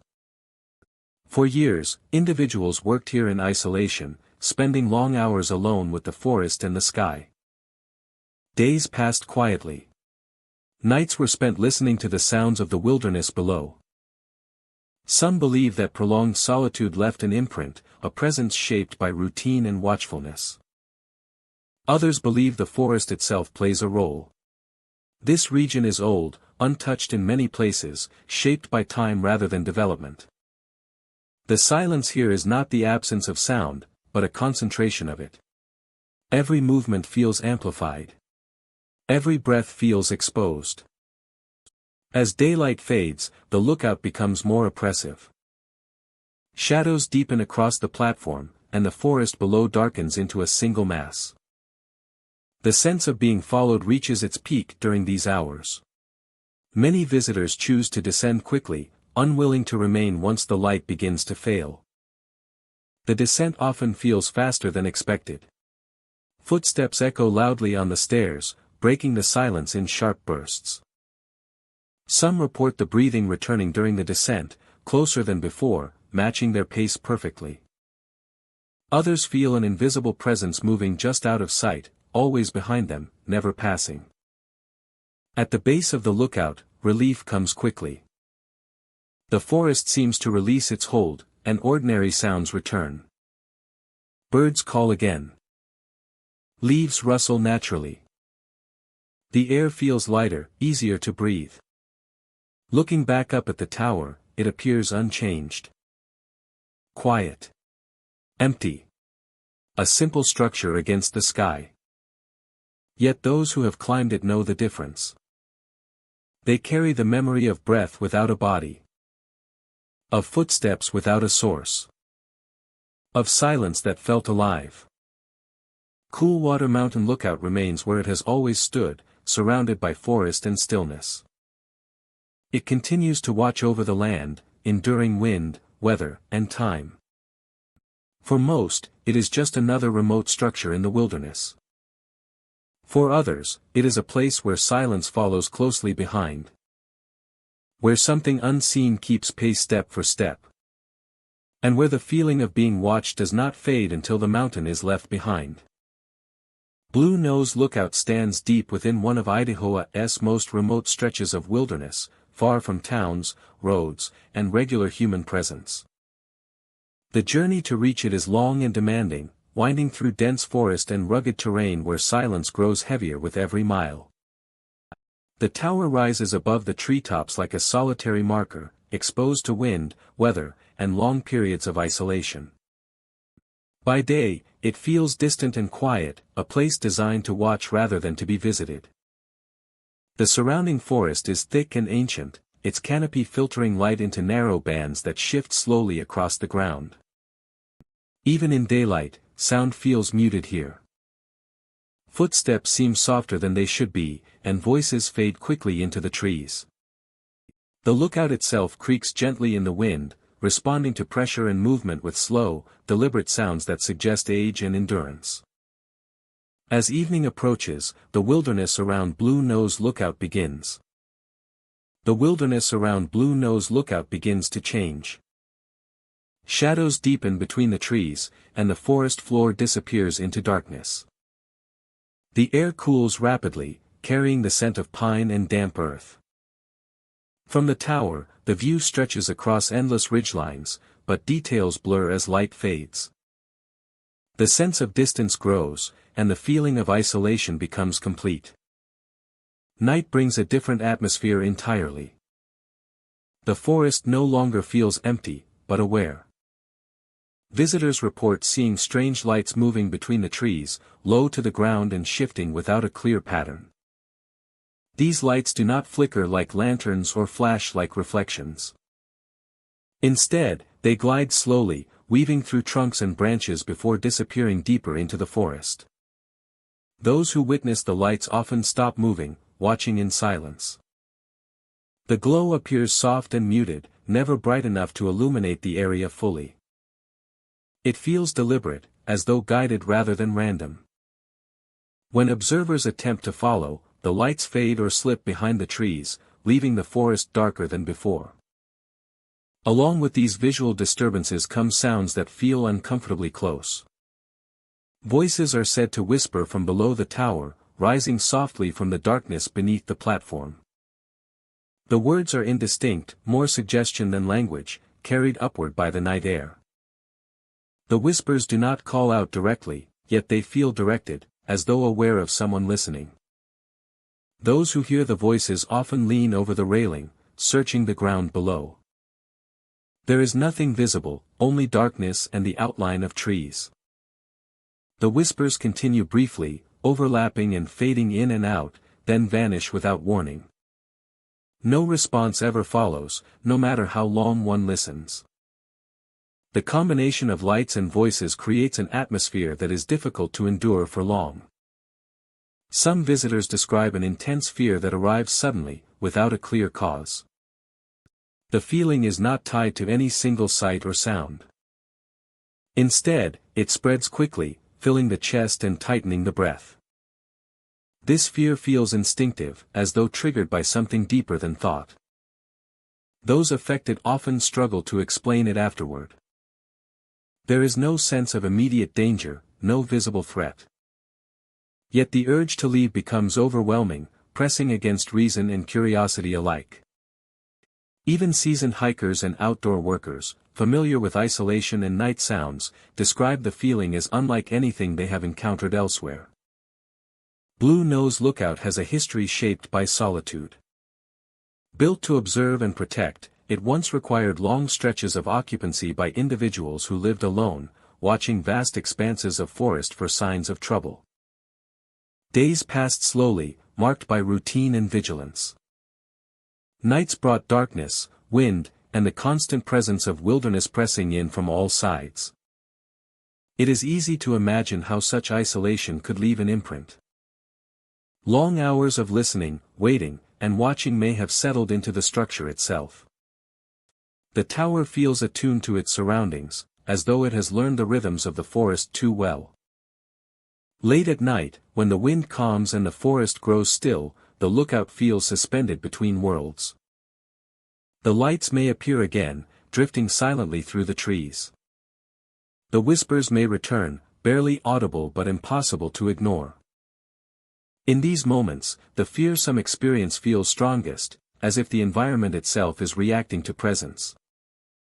As if the environment itself is reacting to presence. Not everyone who visits Blue Nose Lookout encounters these events. Many spend time there without incident, leaving with memories of stunning views and profound quiet. Others experience only one unexplained moment, enough to leave a lasting impression. The unpredictability adds to the unease, making it impossible to know what the night might bring. Those who leave early often do so without discussion, driven by instinct rather than logic. They descend the trail quickly, feeling relief only once distance grows between them and the tower. Even then, some report glancing back, expecting to see lights moving again among the trees. By morning, the forest looks ordinary once more. Sunlight filters through branches, birds return. And the tower feels empty and still. There are no lights, no voices, no fear.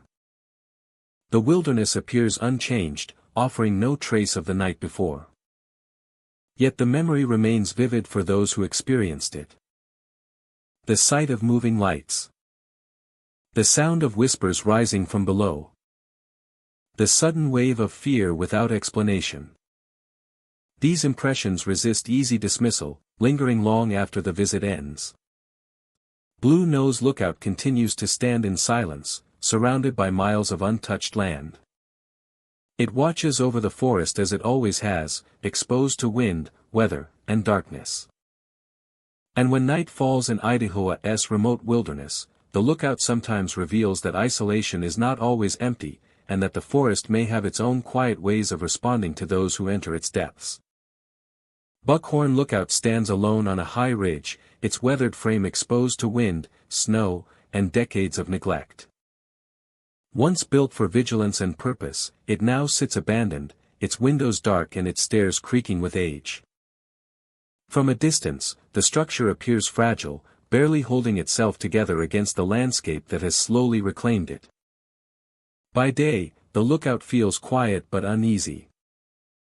Tall trees surround the ridge, their branches swaying constantly, filling the air with soft, restless sound. The path leading to the lookout is narrow and worn, marked by years of hikers passing through. Most visitors pause when the tower comes into view, sensing that this place feels different from others like it. Buckhorn Lookout has been abandoned for decades. No one has lived or worked inside for a very long time. The doors remain closed, the interior officially empty. And yet, hikers often report something that should not be possible. Fresh footprints appear on the stairs leading up to the lookout. The marks look recent, clearly defined, as if someone climbed the steps only moments before. These footprints are not old or weathered. They cut cleanly through dust, pine needles, or light snow. The pattern is consistent, step after step, moving upward with intention. Hikers follow them carefully, expecting to find another visitor inside or nearby. But no one is ever found. The air feels thick and cold, pressing inward rather than flowing naturally.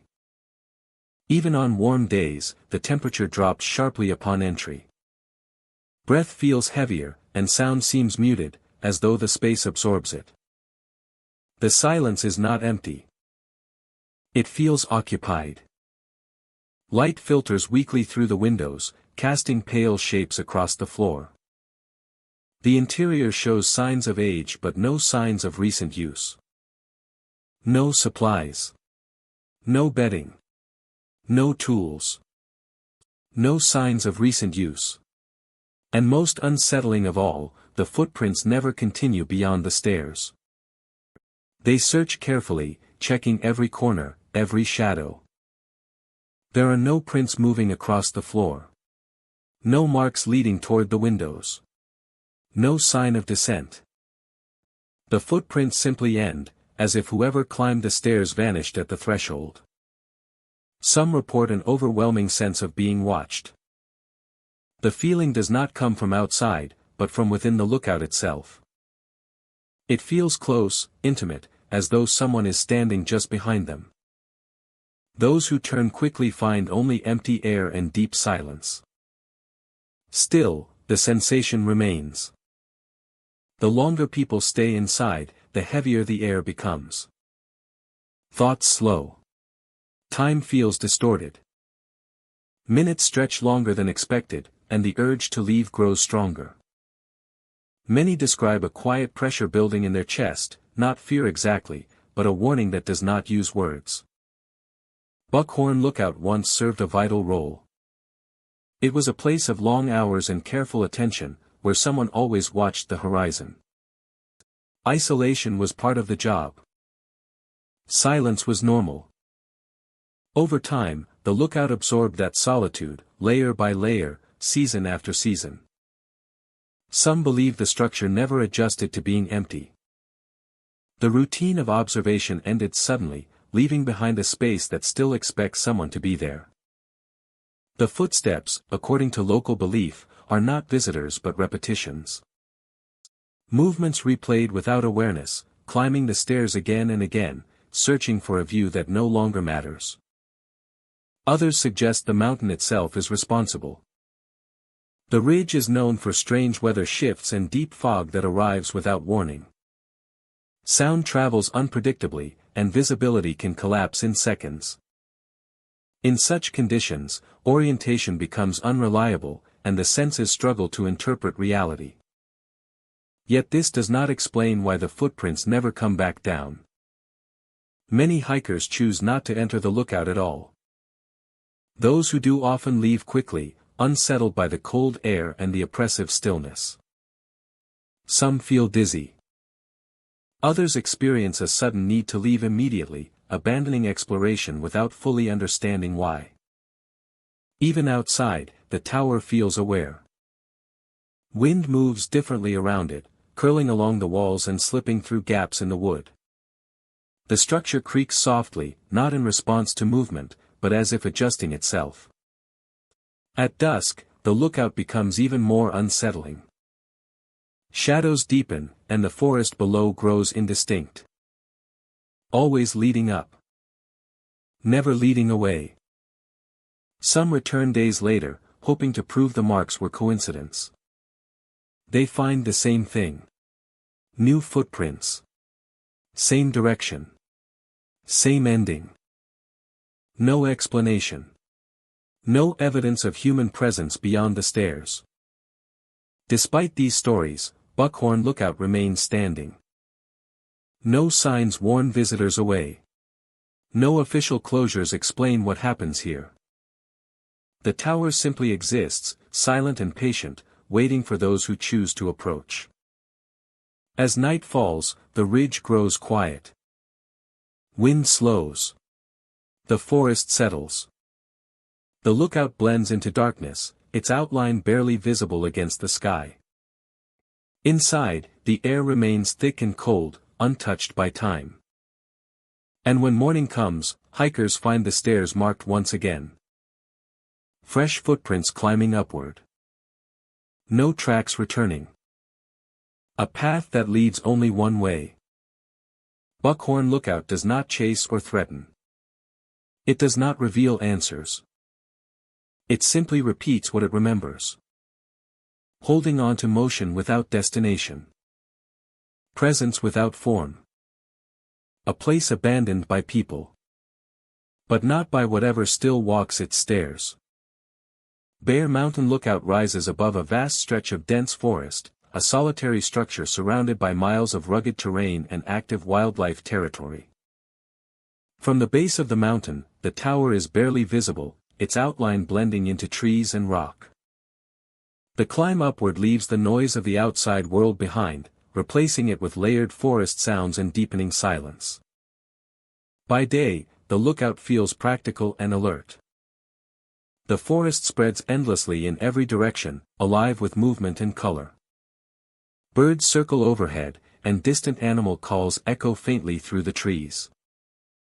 The tower serves its purpose well, offering a clear view across the landscape and a sense of control over the wild expanse below. As evening arrives, the forest begins to change. Light fades unevenly beneath the canopy, and shadows gather long before night fully sets in. The air cools quickly at this height, carrying the scent of pine, damp soil, and unseen movement.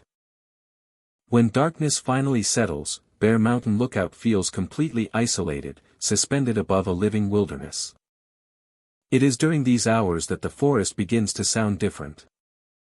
At night, growling noises rise from below, low and resonant, rolling through the trees in slow waves. The sound is not constant. It comes in bursts, then vanishes, leaving the forest silent again.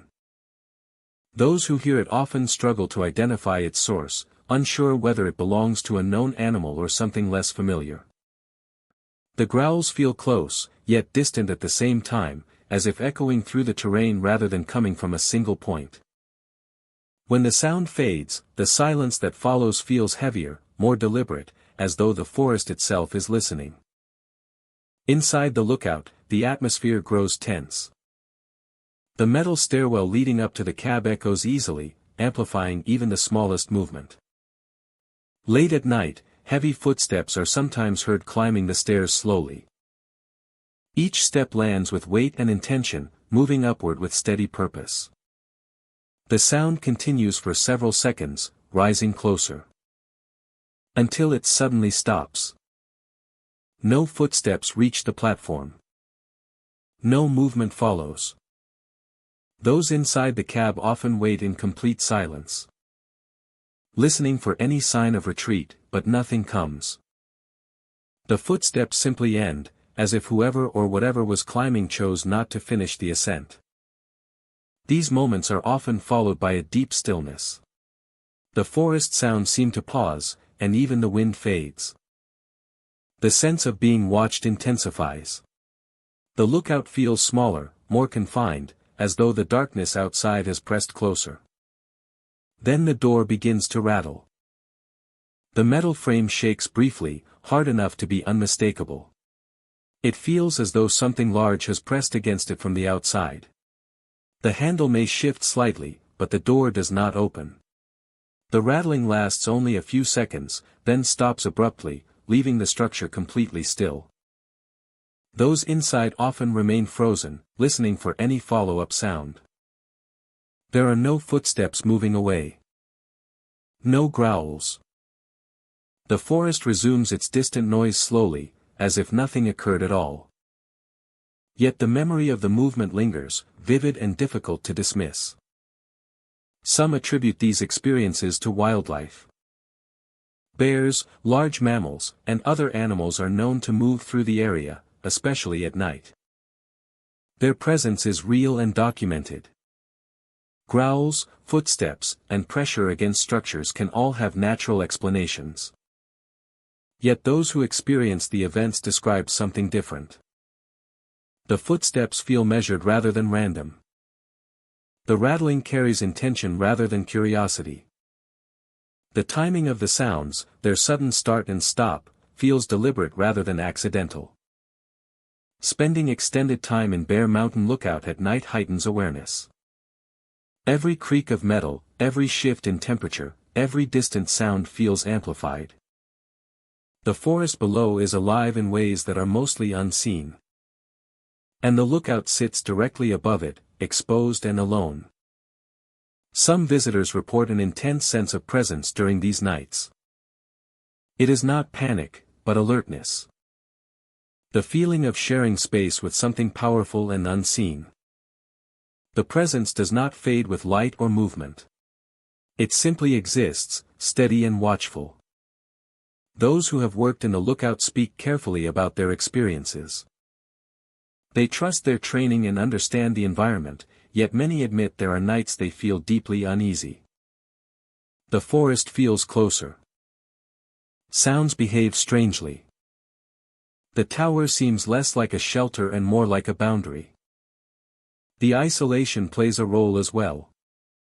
With no nearby buildings or artificial light, the lookout becomes a single point of focus in a sea of darkness. The forest stretches endlessly, hiding its activity beneath layers of shadow. The mind fills the gaps left by limited visibility, sharpening every sensation. As the night deepens, the growls may return, distant and low. The footsteps may climb partway again. Or nothing may happen at all. The unpredictability itself becomes unsettling, making it impossible to relax fully. By morning, Bear Mountain Lookout feels transformed. Sunlight reveals familiar shapes and distances. The forest regains detail and color. The stairs are quiet. The door stands still. Yet those who experience the lookout after dark rarely forget it. The memory of the growls, the footsteps, and the rattling door stays vivid, carried long after leaving the mountain. Bear Mountain Lookout remains a place of observation, built to watch the wilderness below. But at night, it becomes something more. A place where sounds rise from the forest, climb the stairs, and test the boundary between shelter and the wild. In the silence that follows, one truth becomes clear. On Bear Mountain, the forest never truly rests. And those who stand above it are never as alone as they might believe. Dry Creek Lookout stands alone on a narrow ridge, its frame worn by years of wind, sun, and long neglect.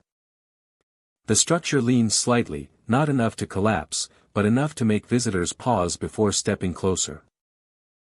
From a distance it looks fragile, as if the mountain itself is slowly reclaiming it. Boards are faded, metal fixtures dulled, and the cab above rests like a watchful eye that has seen too much. During the day, the lookout feels exposed rather than welcoming. The surrounding terrain is quiet and dry, with little movement beyond the slow passing of clouds. Footsteps echo sharply against the wood, and even simple sounds seem amplified. Visitors often describe a feeling of imbalance, as if the structure never quite settles beneath them. Climbing toward the cab brings an uneasy awareness. The stairs creak with each step, not violently, but insistently. Handrails feel cool even under the sun. The higher one climbs, the more distant the ground begins to feel, and the more confined the space above appears. Inside the cab, the air feels stale and heavy. Windows let in light, but it does little to lift the mood. Dust rests undisturbed on surfaces, and objects remain where they were last placed, or so it seems at first. There is a sense that the room has been waiting. Visitors sometimes pause inside, listening. At first, there is only silence. Then, faint whispering begins. The sound is soft, close, and difficult to locate. It does not come from outside. It seems to rise from within the cab itself, drifting along the walls and ceiling. The whispers never form clear words, yet they feel intentional, as if something is trying to speak without being heard. When people move closer to the source of the sound, it fades. When they step back, it returns. The pattern is subtle but consistent, enough to unsettle even those who remain skeptical. The cab offers no clear explanation, only the quiet persistence of sound where none should exist. Objects inside the lookout have a habit of shifting. A notebook left flat on a table tilts slightly. A small tool rolls just enough to catch attention. These movements are minor, easy to dismiss at first. Wind seems a reasonable answer, until the windows are checked and found sealed, the air inside completely still. Those who remain inside for longer periods often report a sudden sense of dizziness. It arrives without warning, accompanied by a rush of disorientation. The room feels tilted. Balance becomes uncertain. Some grip the walls or sit down, waiting for the sensation to pass. Along with the dizziness comes a wave of panic, sharp and unexpected. As if triggered by something deeper than fear of heights. The feeling does not escalate into chaos. Instead, it presses inward, urging visitors to leave. Thoughts narrow. Focus shifts entirely to escape. Once outside, the dizziness fades quickly, replaced by exhaustion and confusion. Many describe the sensation as foreign, unlike any ordinary anxiety they have experienced before. Those who step away from the lookout often glance back repeatedly, unsettled by the sense that they are being observed. The cab window reflects the sky, offering no sign of movement within, yet the impression remains strong. The lookout appears unchanged, silent and still, as though nothing unusual occurred.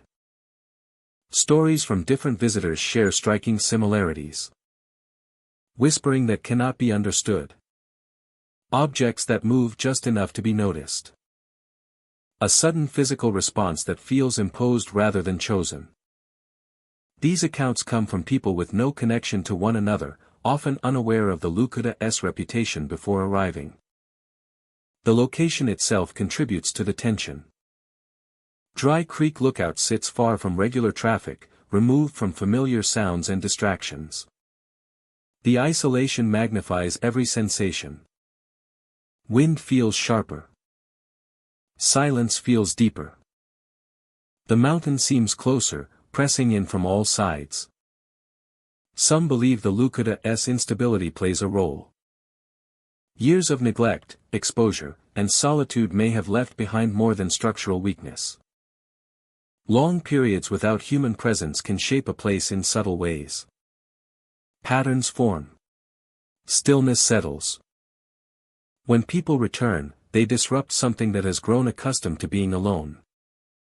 Others suggest that the lookout holds the memory of vigilance. Countless hours were once spent watching the horizon from that cab, listening for distant signs of danger. Over time, that focused awareness may have become embedded in the space, surfacing now as whispering, movement, and pressure on the senses. What makes Dry Creek Lookout especially disturbing is how personal the experience feels. The whispering seems directed. The dizziness feels internal. The panic arrives without cause. It is not a spectacle meant to be seen, but a response meant to be felt. Most visitors do not stay long. Even those who arrive curious and confident find themselves cutting visits short. Conversations afterward are often brief. Words feel insufficient to describe what happened. By late afternoon, the lookout returns to stillness. Shadows stretch across the ridge, and the cab darkens once more. Wind moves through the structure, stirring nothing that can be seen. The mountain settles, patient and unmoved. Those who leave carry the memory with them. The whispering lingers in thought.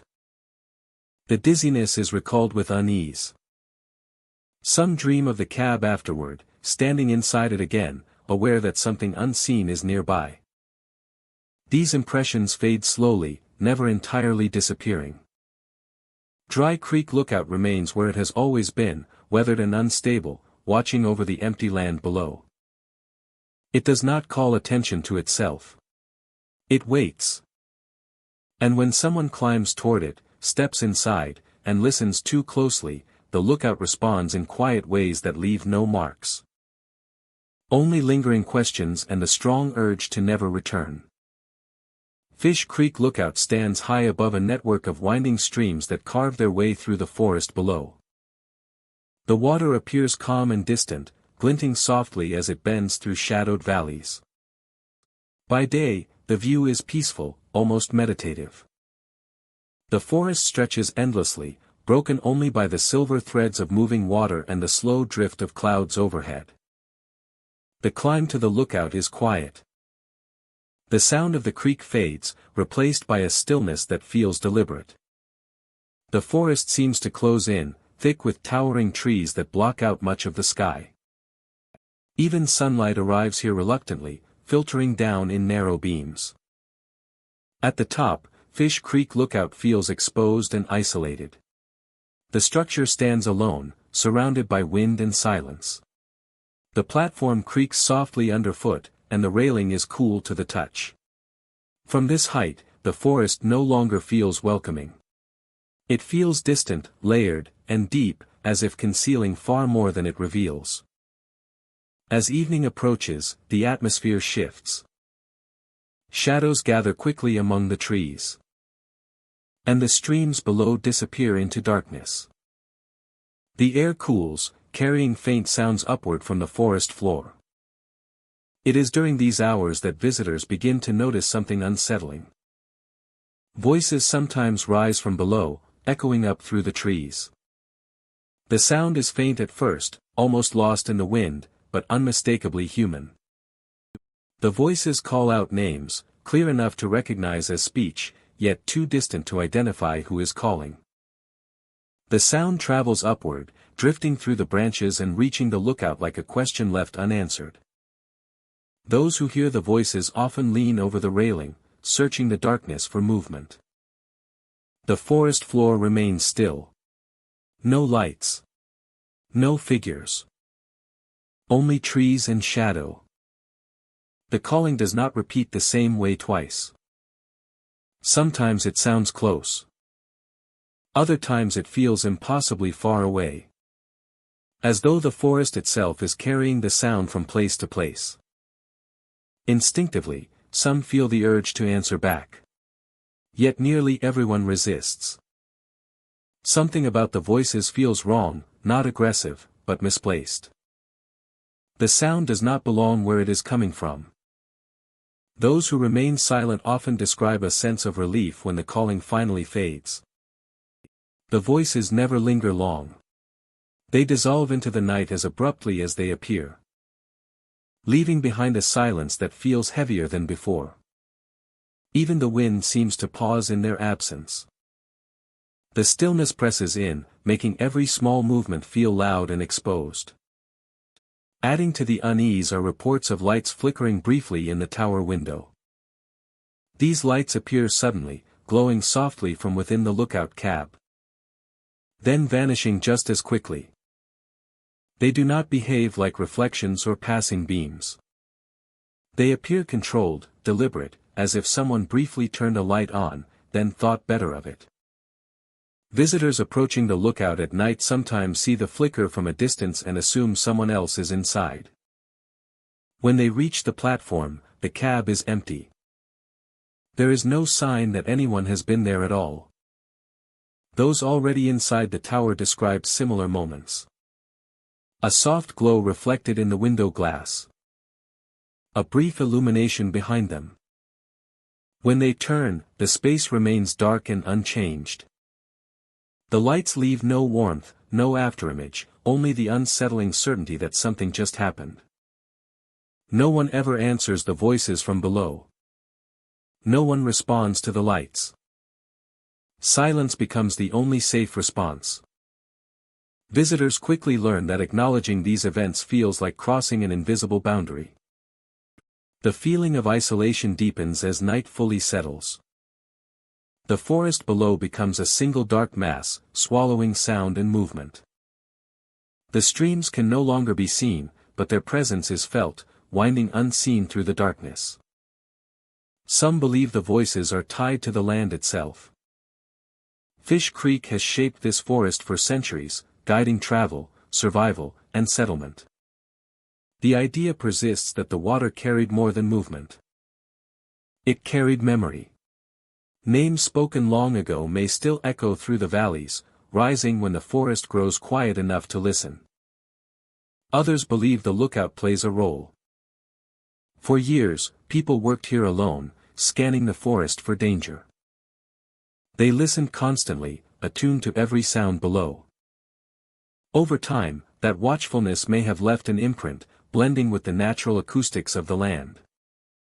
Whatever the cause, the experiences remain consistent. Voices calling upward. Lights flickering briefly. Silence following both. No answers given. No explanations offered. Most visitors do not stay long after dark. The unease becomes difficult to ignore. The sense of being observed from below, of being noticed by something unseen, grows stronger with every passing minute. Many choose to descend quickly, eager to leave the lookout behind. The descent feels different. The forest seems closer, the darkness more crowded. Sounds return gradually. Leaves rustle. Water murmurs faintly in the distance. The feeling of tension eases only when the tower is no longer visible above the trees. By morning, Fish Creek Lookout appears unchanged. Sunlight fills the forest. The streams sparkle again. The tower stands empty and still.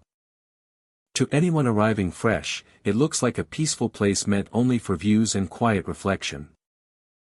Yet those who have stood there at night remember the voices that rose from the dark.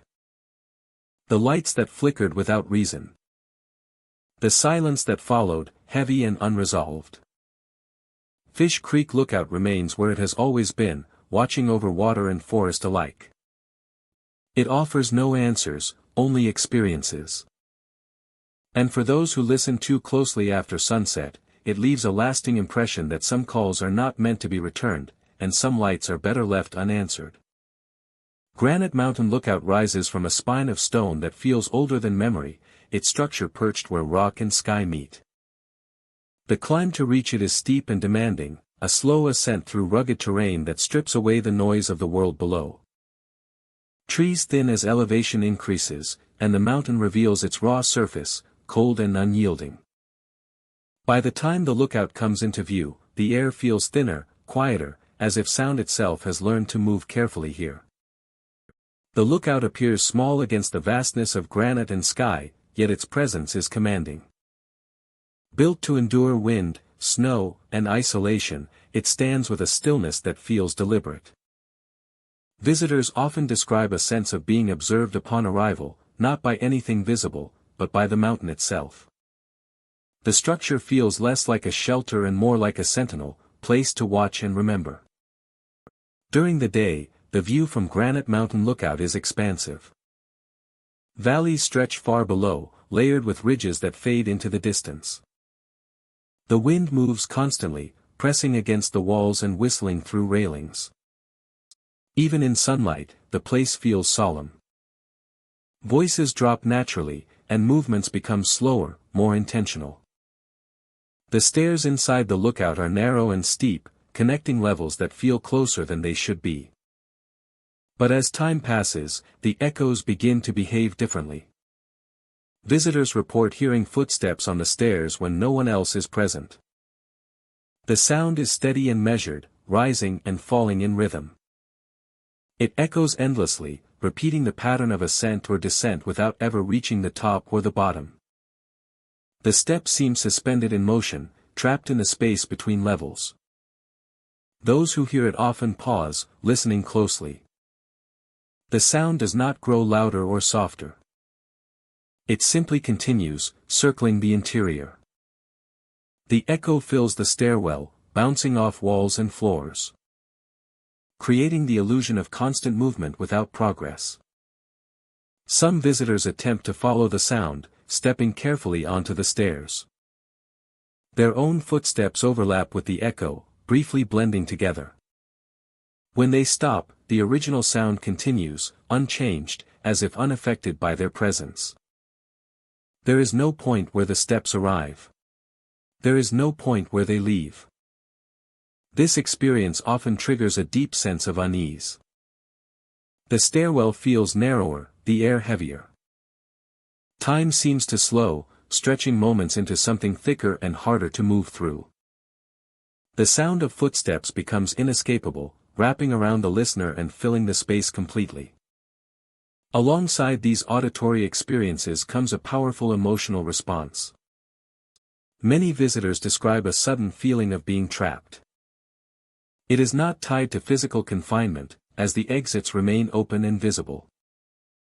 Instead, the sensation feels internal, as though the mountain itself has closed in. This feeling often arrives without warning.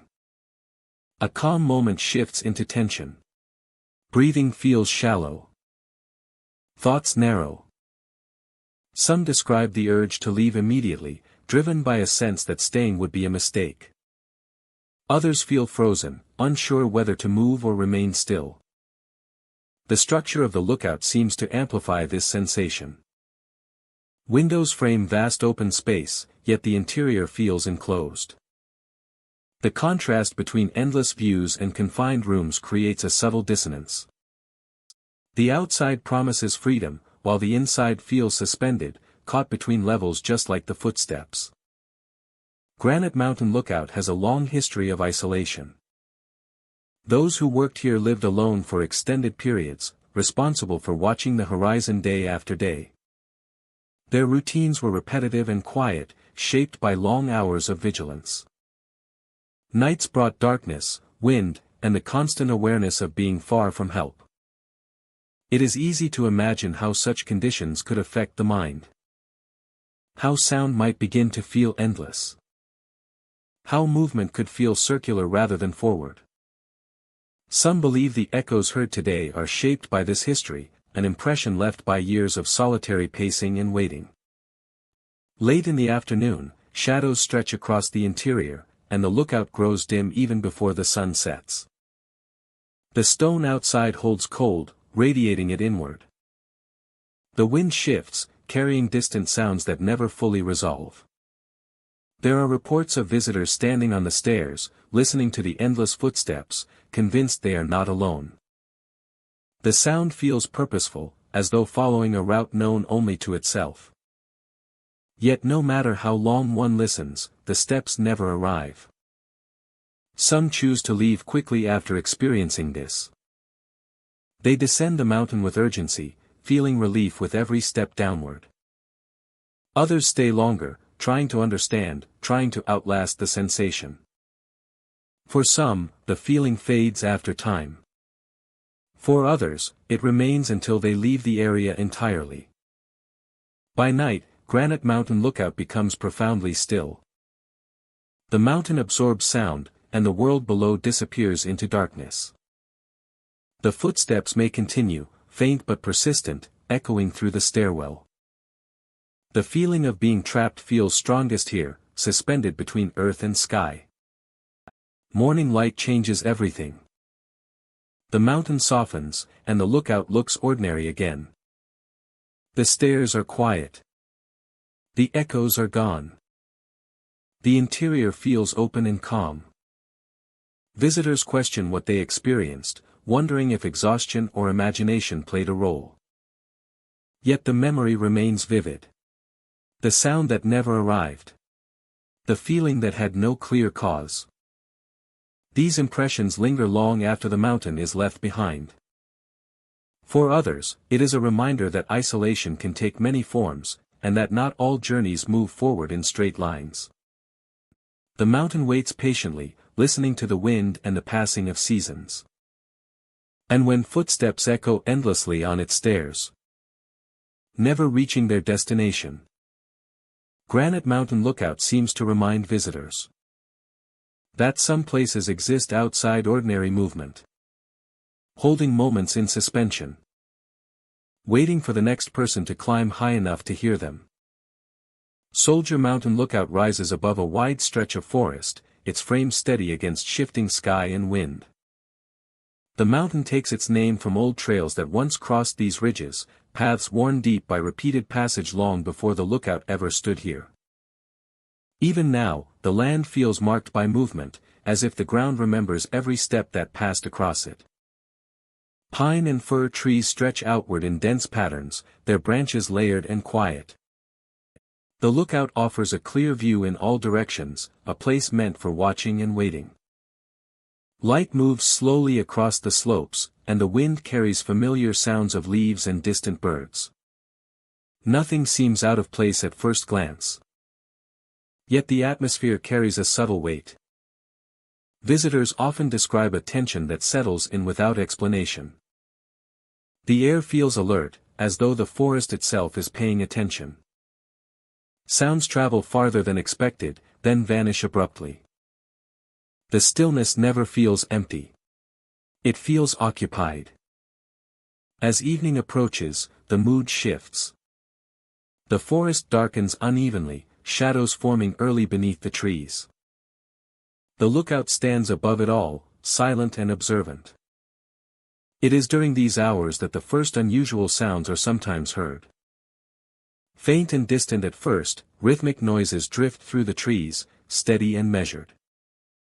Some recognize the sound immediately. It resembles marching. Not hurried. Not chaotic. A controlled cadence that rises and falls in regular intervals. The sound carries from far off, then seems to pass through the forest rather than toward it. Those who listen closely notice there are no voices, only movement, step after step, fading and returning without pattern. When searched for, the sound disappears. No hikers appear.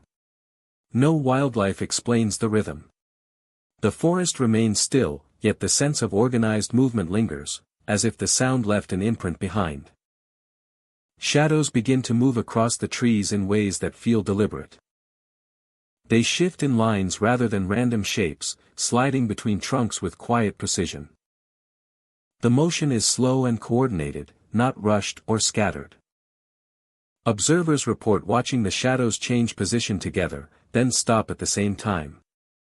The effect is subtle, but unmistakable. Leaves do not stir. Wind does not guide the movement. The shadows simply realign, then hold their places, as if waiting for instruction. Those who notice this often feel an instinctive need to remain still, careful not to disturb whatever pattern is unfolding. The forest feels restless here. Even when nothing moves, there is a sense of contained energy. The ground seems tense, as though expecting sound or action at any moment. Some visitors describe a low pressure in the air, not uncomfortable, but persistent. The feeling follows them along the trails and lingers near the base of the lookout. Soldier Mountain holds a layered past. The old trails that gave the mountain its name were routes of purpose, used again and again over long periods of time. Movement here was rarely casual. It was directed, intentional, and often disciplined. Over time, the land adapted to that rhythm, shaped by repetition and resolve. Some believe the sounds and shadows are echoes of that history. Not visible figures, but impressions left behind by organized passage. The forest, according to local belief, absorbed the patterns of movement so deeply that they still surface when conditions are right. Twilight, silence, and isolation seem to awaken them. The lookout itself feels aware of the activity below. Standing within it, people often feel watched from the tree-line rather than from the sky. The sensation does not inspire panic, but focus. Awareness sharpens. Small sounds feel amplified. Breathing slows naturally, as if responding to the environment rather than conscious thought. Those who remain long enough sometimes notice changes in their perception of time. Moments stretch longer than expected. A short pause becomes several minutes. The forest seems to hold attention in place, refusing to let it drift. When the marching sounds return, they feel closer, though still distant, circling rather than approaching. Attempts to record the sounds rarely succeed. Devices capture only ambient noise, wind, and silence. Yet those present hear the rhythm clearly. The difference between what is heard and what is recorded adds to the sense that the experience is tied to presence rather than sound alone. Shadows continue to shift after full darkness settles. Moonlight filters through the trees unevenly, creating layered patterns that slide and realign. Some swear they see formations briefly appear, lines that make sense only for a moment before dissolving back into forest shapes. The movement never breaks its calm order. Many choose to leave before the night grows too late. The forest does not threaten, but it does not invite lingering either. The restlessness becomes more pronounced, as though the land prefers to remain undisturbed during these hours. Those who ignore the feeling often report restless sleep and vivid dreams filled with motion and sound. By morning, the mountain returns to stillness. The forest looks ordinary again. Shadows behave as expected. No marching sounds remain. The lookout stands quiet, overlooking a landscape that offers no obvious sign of what occurred during the night. Yet the memory remains. Those who experienced the sounds and movements carry them long after leaving. The rhythm returns in thought. The shifting shadows replay in the mind. The feeling of organized presence, calm but persistent, is difficult to dismiss.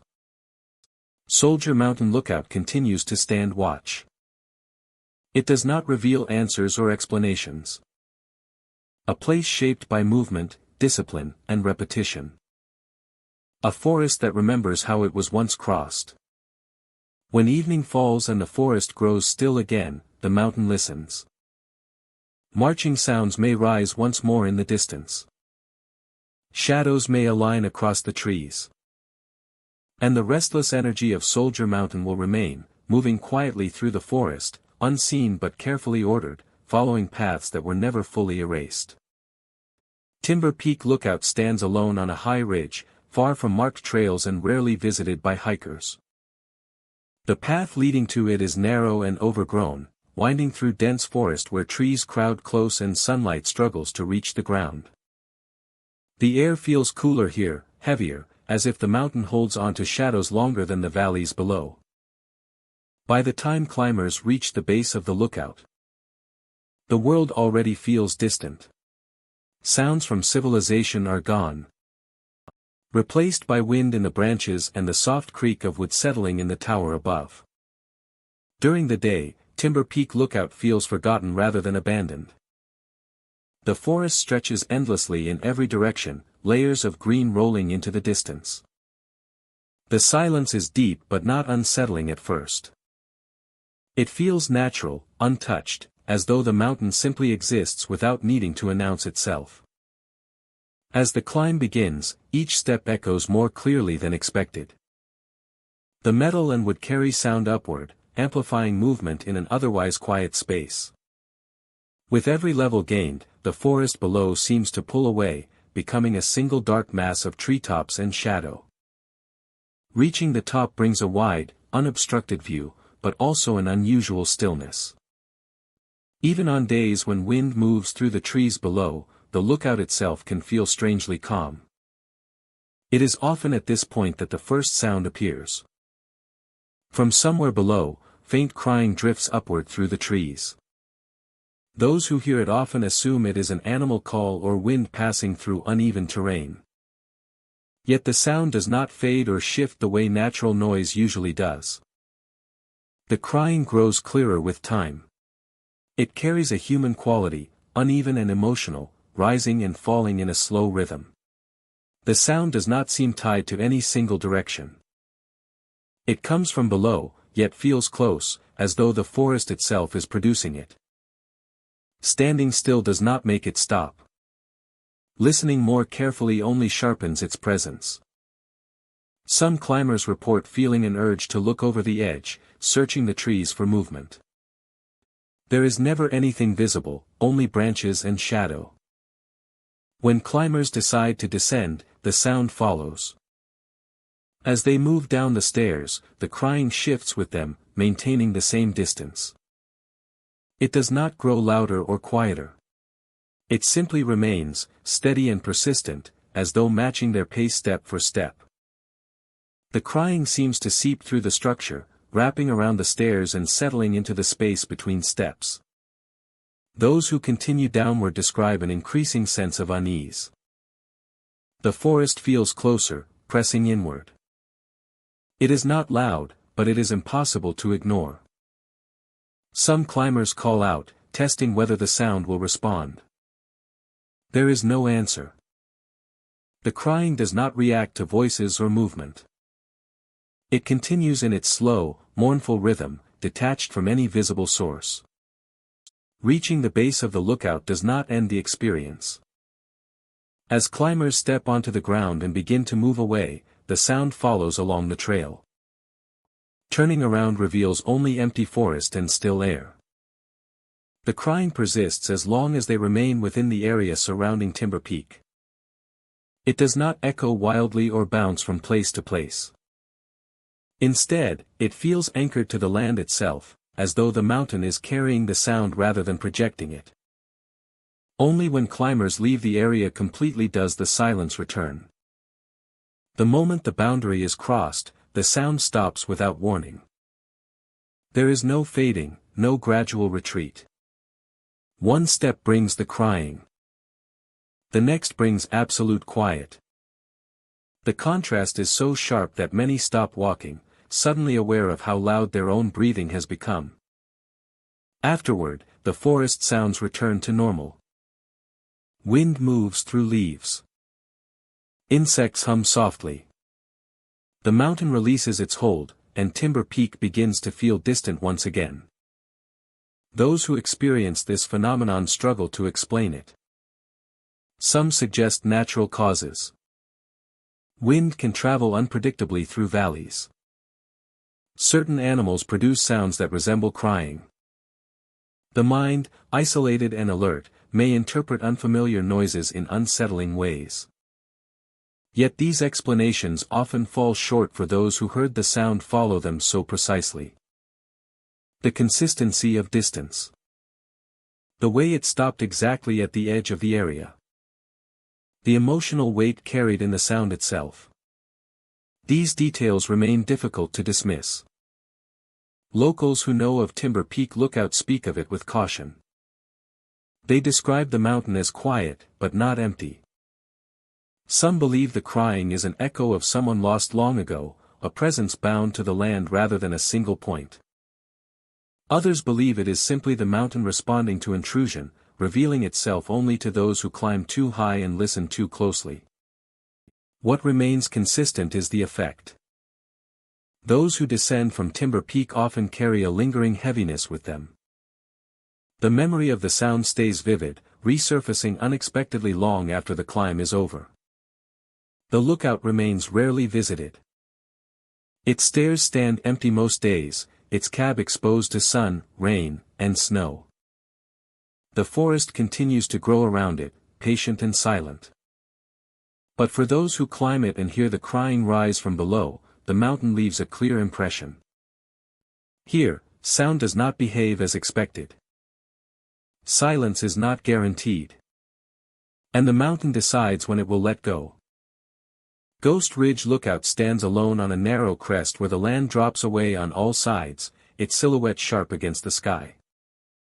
The structure is simple and utilitarian, built to watch horizons and measure distance, yet the name it carries suggests something more enduring than wood and nails. By daylight, the lookout appears quiet and unassuming, a practical tower set amid wind and open space. The path leading to it is rough but clear, and visitors approach with curiosity rather than fear. During the day, the ridge feels expansive. The air moves freely, carrying the scent of pine and stone. From the lookout, the view stretches far beyond the immediate terrain, revealing valleys and distant peaks layered in pale blue. The tower feels stable, grounded by purpose. Nothing seems out of place, and the quiet is the kind that invites reflection. As afternoon fades, the light shifts in subtle ways. The wind changes direction, sometimes falling still for long moments before returning in brief gusts. The lookout remains motionless, its windows darkening as the sun lowers, as if preparing for something unseen. At dusk, the atmosphere begins to feel different. The tower seems more prominent now, drawing the eye no matter where one stands. It feels watched, and watching in return. Visitors report that the first sighting often comes unexpectedly. A glance upward catches movement inside the tower. Through the window, a full figure stands, framed by fading light. The figure is upright and still, facing outward, gaze fixed on the ridge below. There is no gesture, no wave, no sign of acknowledgement. It simply watches. The figure appears solid, not a shadow or reflection. Clothing details are indistinct, but the outline is unmistakably human. Those who see it often freeze, unsure whether to call out or continue watching. The moment stretches, suspended between certainty and doubt. When visitors begin to approach, the figure does not react. It remains in place, silent and unmoving, until the watcher looks away or shifts position. Then, without warning, it is gone. The window shows only darkness and empty space. The door opens easily. The interior is empty, dust undisturbed, air still. There are no signs of recent presence, no footprints, no sounds of retreat. Yet the feeling that something was there does not fade. Those who step inside often report a lingering sensation of attention. It is not threatening, but it is unmistakable. The room feels focused, as if awareness remains even after the figure has vanished. Some describe the sensation as standing before an unseen observer, measured and patient. The feeling follows visitors as they leave the tower. Descending the path, many glance back repeatedly, half expecting to see the figure return to the window. Most do not. Instead, they feel watched from somewhere they cannot pinpoint, a presence that seems to remain just out of sight. Stories from different visitors share remarkable consistency. The figure always appears alone. It never speaks or moves. Its role seems limited to observation. As though the lookout itself has given form to the act of watching. As if something is present but choosing not to reveal itself. Some visitors return during daylight hoping to make sense of the experience. The tower appears unchanged, ordinary once more. In sunlight it is difficult to believe that anything unusual could happen there at all. The contrast between day and night leaves many unsettled, as if the place exists in two separate states. Locals speak of Ghost Ridge Lookout with quiet acceptance. They do not embellish the stories or press for belief. The sightings are shared plainly as facts rather than legends. Over time the name has become less a warning and more a description of what is expected. There is no clear history to explain the figure. Records offer no definitive event tied to the tower. Instead, the stories focus on the act of watching itself. Long hours spent scanning the horizon. Nights alone with nothing but distance and silence. Over time, that vigilance may have settled into the place, becoming something that remains. What makes Ghost Ridge Lookout especially unsettling is the restraint of its presence. There are no sounds, no movements meant to startle. The figure appears only to observe. It does not chase or vanish dramatically. It leaves behind a single impression, the feeling of being seen and remembered. Those who encounter the figure often become quieter afterward. They struggle to describe what they felt, not because it was overwhelming, but because it was precise. The memory is clear. The image stands firm. The absence afterward feels deliberate. As morning returns, the ridge relaxes. Light fills the space again, and the tower resumes its role as a simple structure on high ground. The path carries footsteps once more, and the wind moves freely. Ghost Ridge Lookout remains where it has always been, watching over the land with steady patience. Whether the figure is a memory, an echo, or something that cannot be named, it appears only when conditions are right. It stands in the window, silent and still, fulfilling the purpose the tower was built for. When approached, the tower is empty. Yet the feeling remains, as if the ridge itself is aware, and the act of watching never truly ends. Thank you for climbing into the haunted forest lookout towers of Idaho with me tonight. These towers were built to watch for fire, but some seem to watch us instead. Isolation, history, and tragedy have left marks that time cannot erase. The forest remembers every voice, every footstep, and every life that passed through. If you ever hike through Idaho's wilderness and spot a lonely tower against the sky, pause for a moment. Listen carefully. The wind may be carrying more than just the sound of trees. Would you dare spend a night alone in a forest lookout tower, surrounded by darkness and whispers, or would you descend before nightfall? Rest well, my friend. Until our next haunted journey.